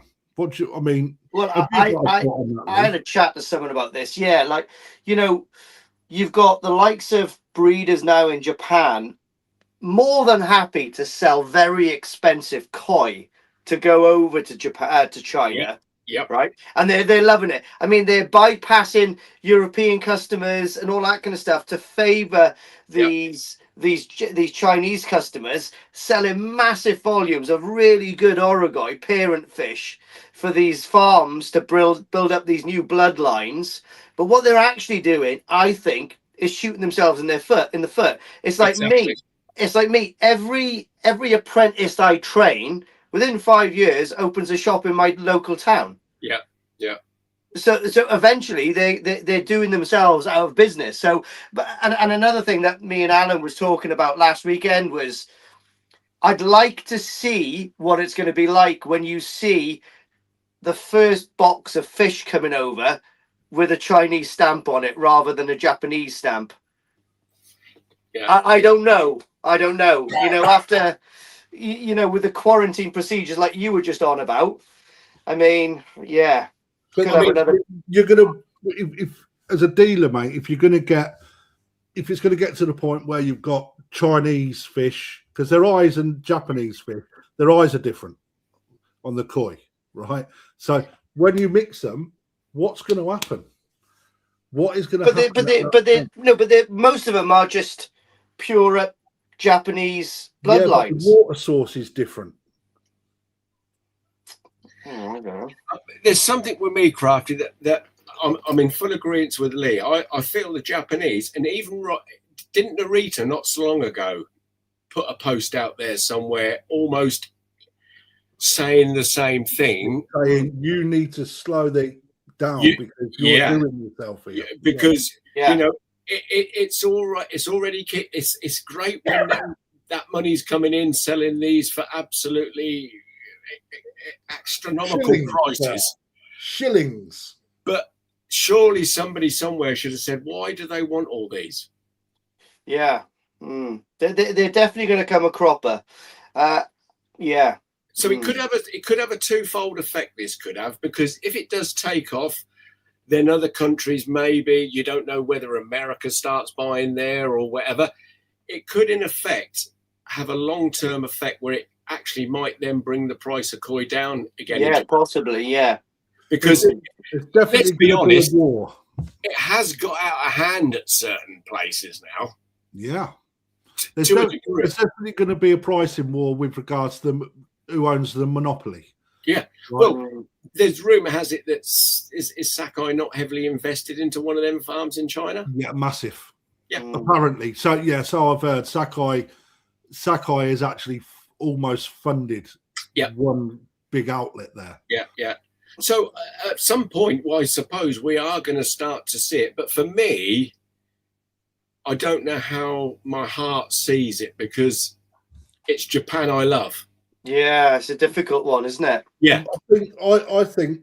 But what do you do, Krafty, if you're seeing fish of whatever coming into the country, and if they are, for example, of equal quality and a tenth of the price or a third of the price, you know, then the Japanese will not be able to sustain a business on the prices that they're demanding.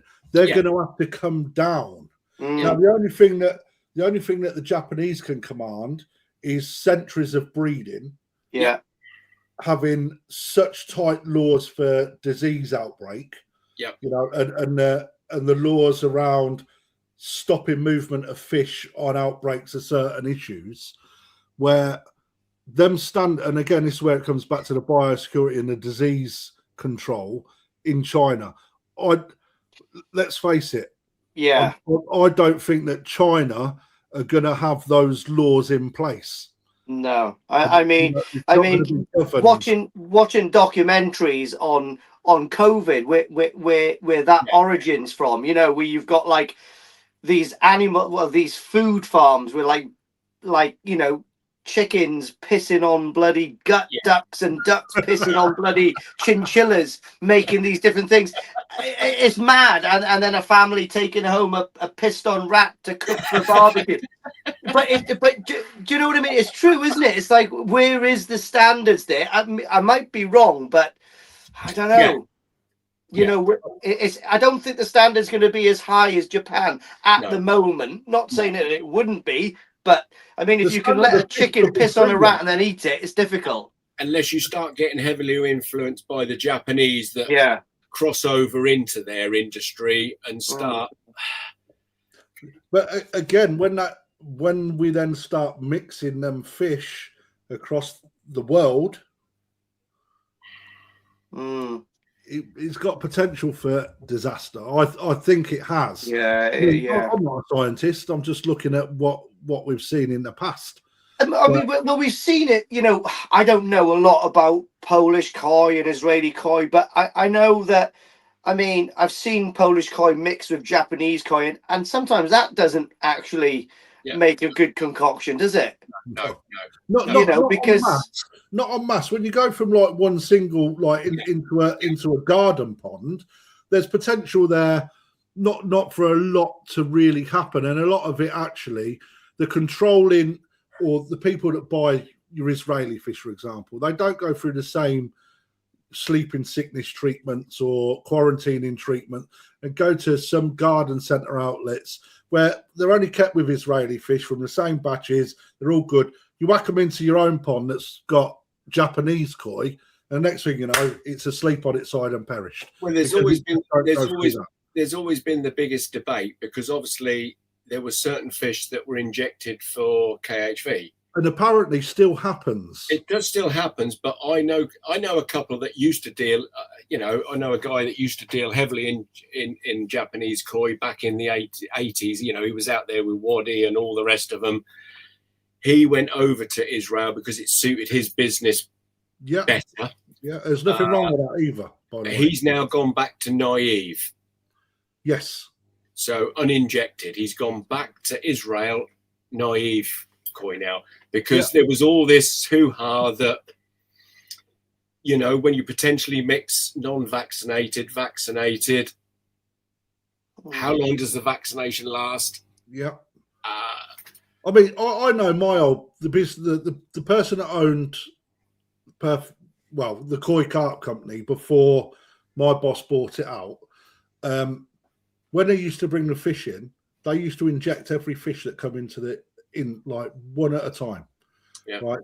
You know, that was pretty much the quarantine done back then. You know, I mean, so we've come leaps and bounds. Oh, it really interests me. I mean, it doesn't interest me. It concerns me, like that we've got potential for saving money. Yeah. To, you know, introducing a potential headache catastrophe. Yeah. But do you know what? As a lot, it's always harped on about that. When you're a hobbyist, find a dealer you're happy with and stick with them. Yeah. But as dealers now, you know, you're talking about actually mixing countries instead, which is. Do you know what I mean? Yeah. So it's a difficult one, but you never know. Hey, in 10 years' time, we might be going to have, I don't know, what's the delicacy? I don't know, like tortured dog instead of ramen. Who knows? Well, that might be the new destination. You know, you never know. I mean, it's so true. I mean, I think that China is going to be a massive talking point. For a long time. I think probably 5 years is where we're going to be before we actually really start to see. Oh, the trouble is the way they do things. They expand on a level that and very quickly, like no other country at the minute. I mean, that one farm that I saw on this video was just. There's not many farms in Japan that big. No, and that good looking. Oh, without a doubt. I mean, that looked every bit as good as Ogata's new big fish house. It looked that modern, that high tech. And to make a reference of a very recent YouTube video, Liam of the World of Nishikigoi. Yeah, I've seen that. It was good. With what's his name at SKS? Chris at SKS, when they've had a chat, and Liam actually shows some of the moving pictures of China and some of the players in China. Actually, there's one dude that's got mad hairstyle. Yeah, there's like a rug stuck on it. Hopefully he's not the boss man and doesn't wash this, because maybe in 5 years' time I want to buy off him.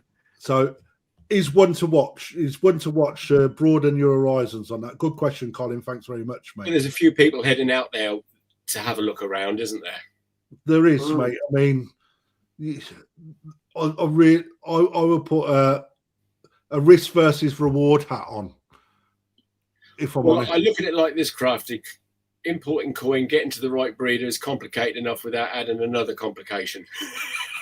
It's so true. But you know, the one thing that interests me, right? I mean, and it leads on to a question that I was going to ask actually is, you know, are Japanese koi prices too expensive, right?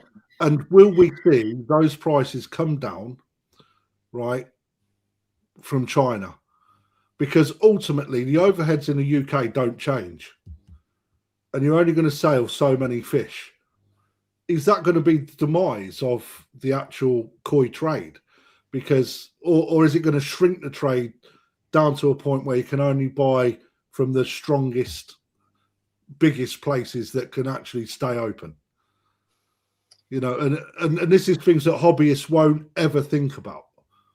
Because, you know, and I think that actually some dealers have got to ask them questions as well. Because if you can buy a box of 70 Tozai for a third of the price, oh yeah, is that margin going to come in at the same price as Japanese fish? Are they going to be passed off as Japanese fish? Because not everyone's squeaky clean, Dave. Oh no, without a doubt. I mean, if it got to the stage where you really couldn't look, I mean, with a lot of Israeli fish, no disrespect, you can tell the difference. You can, and that was a question I was going to ask a minute ago, because Alan Tate and I have had those conversations, and you can quite clearly see there's a difference. There is a massive difference as well. Yeah. If you get their bloodline and breeding so good over there, because we've got to remember, they've had some pretty impressive parent koi shipped out there and bought. That they haven't messed about. Magnificent fish. They really haven't messed about. So theoretically, would you be able to tell the difference between a Chinese and a Japanese koi? If it's Dainichi, Sakai, which one is it? Well, they carry bloodlines, don't it? And this is something we were talking about yesterday, actually, wasn't it? Yeah. With the likes of Agata, yeah. Right?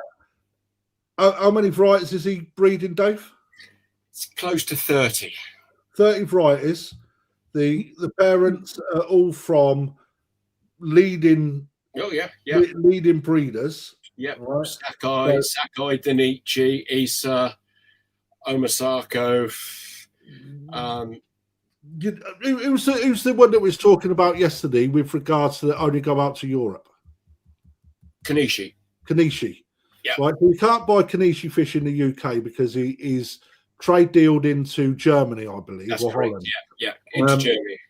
So, variety that is absolutely magnificent. Karashigoi. Right, which we know that everyone likes the yellow monkey, all right, because I think that's actually industry leading standard, and for reason. But Karashi are also next level. Oh, Kanishi set the standard for Karashigoi, and that's where everybody's taken parents from to get it into their bloodline in, right? Yep. And this is the thing that I think that sometimes hobbyists forget. So, for example, all right, not everyone can afford a Dainichi fish. Yeah. Right? And to be fair, the ones that we can afford are probably not worth buying a lot of the time, if I'm perfectly honest. Exactly. Yeah. But you go to Yoshino, right? People see Yoshino fish and they buy off of the back of Dainichi bloodline. Yep. Right? Quite often they'll just call them Yoshino fish without even thinking twice about that. Agata brings all of this amazing quality Orogoi parent fish in, spends he's one of the biggest exporters of koi in Japan. Yeah. Right. And without doubt, one-stop shop. But everything that he breeds from comes from grade superior parent sets, correct? Yeah, correct. So when you start looking at Karashigoi, you may not be able to buy, remind me of the breeder again because it's escaped my head, the one that goes out to Germany. Kanishi, right? But you can buy a Gata that is also Kanishi. Yeah. Right? And it's very similar to, and Rick won't mind me saying this, is a good friend of mine, Rick, New Forest Koi, right? The parent sets he bring in all Japanese. He may not be the big splendid things, but the bloodlines produce some absolute some absolutely fabulous fish. Yeah. It's like all of them, and he'll say that, but obviously his Shiro line and his Asagi line are fucking fantastic. Yeah. Hey, don't forget his Welsh Dragons, boy. And his Welsh Dragon. It's like Okawa. When you see Okawa's Karashikoi, in my opinion, they're second to none. They're as good as any. But he's got Sakai female, Kanishi male. But haven't they all? Lee, you know. It's the same as you go to Donichi and try to buy like Nisai there. I mean, you probably wouldn't even get access to him, but you can go up the mountain and go and see Kansuke. Yeah. He just buys them from Donichi on the auctions and raises them probably, I think, better than Donichi. And you can buy them at a way better price, and you can have a pickup there. It's amazing. Like, do you know what I mean? When you look at like Shintaro as well, I mean, I've never had Shintaro's fish, right? But you know, I watch quite closely what he's doing through another what's his fucking name, Waddy, Darren, Koi Heaven and stuff, and Tim Waddington. Tim Waddy, right? You know, when you look at what he produces when he's taking his guys round to do the harvesting, right? You see the results year on year. I think his fish are getting better in the Sankey line. You know, and that is as a result of introducing Sakai parents into his breeding line, right? But nobody would look at what those parents. A lot of people don't look at that. They don't even think about that. I mean, realistically now, how many hobbyists can afford Sakai's best fish, Dainichi's best fish, Momontaro's best fish now? No, they're outpriced, aren't they? They're outpriced. So basically, the only fish that sometimes you get shown or offered there are actually quite expensive still.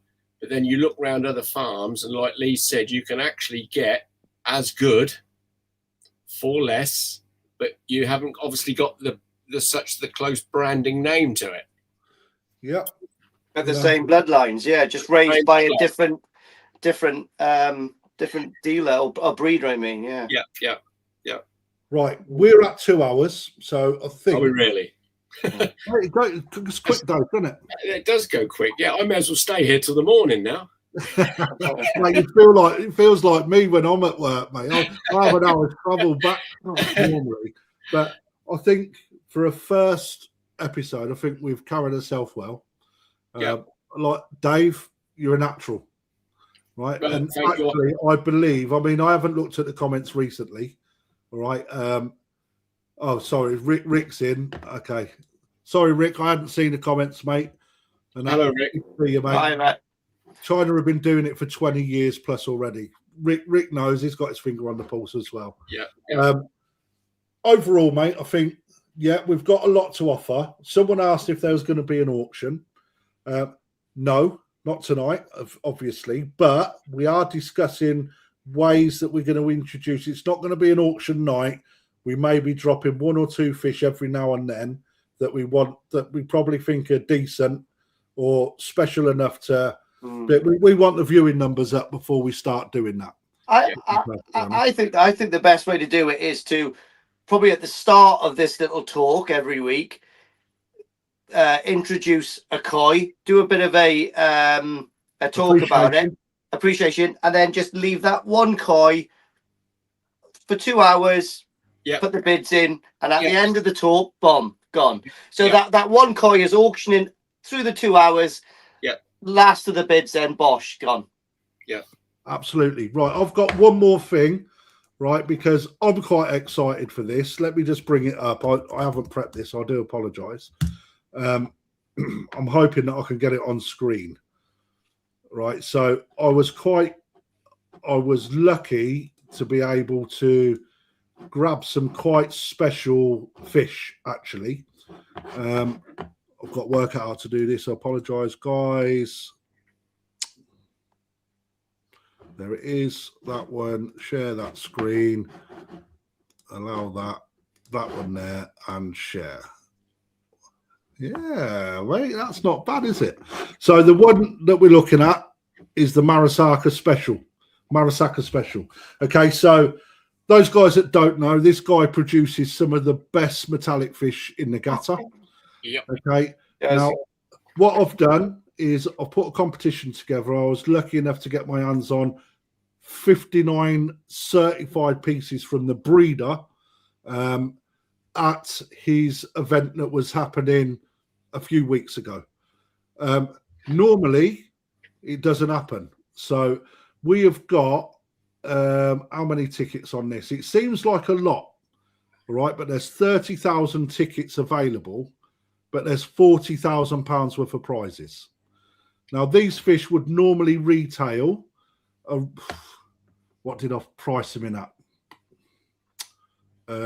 300 quid off the top of my head. I'm not prepped for it, but every single one of these koi is actually certified by the breeder. Now, they're all on instant wins, which basically means you put a tenner on. If you're lucky enough to pull an instant win, a fish, for example, let's say this 206 for this Yamatanishiki, all right, you will win that fish that is certified by that breeder, right? It's not certified by me on a Perfect Aquatics certificate. It is something that Marasaka puts together every single year at an event where he would auction fish off, right? That is very, very hard to get hold of. And I mean, there's 50 of these available. But I tell you what is certified. If you put koi soldier in, you'll get money off. mate, that is cracking. Mate, I hadn't even thought of that either. Now, on top of that, we're also running £1,000 vouchers, and we've gone all out. We've put 9 of them in on this because it is an instant win competition. Okay, worth having a go. If you get a fish, that's brilliant. But if I'm honest, if you get £1,000 voucher, that's even better. Right. Nice. Now, I have also selected, I don't know if they're on here, they're probably not. This literally went live as I walked out the door tonight. Out of these fish, not the ones that you're seeing here, I have selected what I believe is the 9 best fish out of there. So not only do you get a chance of winning an instant win, right, those tickets that you purchase will go into a live draw and you will get the ability to win one of that choice. Okay. Now, what will happen is this will finish just before the national. Anything that doesn't get won will be taken to the national as well. So there's more than one ways of grabbing a fish, guys. But you've got to be in it to win it. I either can win it for £1, right, or you can wait until I sell them at the national at full price. We've got £500 vouchers, £250 vouchers, and all the other normal discounts and whatnot. So I might have a go at that, Krafty.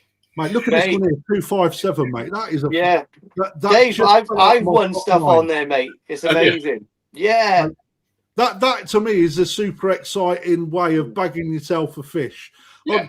We was in two minds whether or not to give people the choice, but it was just too hard to manage, right? Because then you've got to wait for someone to choose in order. And if you get like 10 sometimes we lose on this big time. You know, I ain't going to lie, like the Oata competition, we lost, right? There's no better way. I mean, this one here, this Stoitsuka Haku, look at that. I'm not being funny, Krafty. Yeah, there was always going to be the odd one that you're going to go but you wouldn't be unhappy with any of them, would you? Well, no. I think for me, mate, is the fact that the breeder has kept them back from sale to put on his own event to auction them off. And he's kept them back for a reason. Absolutely. Yeah. You know. Yeah. So yeah, they are 99p a ticket, guys. In fact, there's the 9. I found them. Can we see them on there? So they're the 9 that I've picked out. Not the biggest on screen, but go over Perfect Aquatics competitions, right, to see that. Now, how do I stop sharing this? Bush. Alan Tate, right, quickly. Yeah, Dave, I'll let you answer this, mate. Not that one, this one. Are you having any guests on with you some weeks? Yes. Who's out? Yes. Yes. That's all we're going to say. Yep. Because, like I said at the beginning of the show, all right, we don't want to give too much away because it's not happening until it's set in stone. Yeah. Right? We're reaching out, and we want to bring Japanese breeders, European dealers, industry related Specialists. people, specialists, hobbyists, show personnel, It's a good reason to tune in next week. toy clubs. We want to bring it all in. But there's going to be somewhere that's listened to that little snippet and they're going to do their hardest to get it before we do. But they won't, because we're going to have Jodie Marsh, Katie Price. They're all coming on. So I want to say thank you, Dave. First appearance. Yeah, thanks, I'm guys. sure you're going to go down a treat. Brilliant. Those people that haven't seen Dave, because he has been quiet in the background, Coastal Koi, visit him on the website. Light his phone up, really bug him all day tomorrow with questions on what koi he's got available. Do the same for Lee as well. That one, is that right? Yeah, that's it. Yeah. Do the same for Lee as well. We're watching you closely, Lee. I can't wait for next week. There's a present in the post. Don't forget to. Oh God! And of course, my phone's always on, guys. If you want to see me, come on over. Yeah. Thanks. Before we go, it's going to be my auction video because it's the best for the end. Until we wait for Lee to send over his videos for our intro and outro. Oh yeah, I'll do that this week. But hit the like, share it. And let's try and get the viewing figures up, which was brilliant today. Peaked at about 140. I want to see 200. I want to see 200 by the end of the year. That's what I want to see. Any last words from you, Dave? No. Just thank everybody for logging in and having a look at us. And yeah, thank you guys for leading me into this gradually. Lee, last words? No, I've really enjoyed it. I haven't talked too much on this one, which is nice to see, because I've been in awe of listening to Dave's little stories. He's got a lot to say, so it was good. So Lee and I have broken Dave's virginity. And he's not even going to be sore tomorrow. And on that note, we'll see you next week, same place, same time, 7:30. Yeah. Anybody wants anything discussing, throw them in the comments. We'll pick it up later on. Yeah. And if there's any industry specialists out there, let us know and we'll see if we can get you on. We'll do our best to make that happen. Have a good evening, guys. Take care. Yeah. See you guys.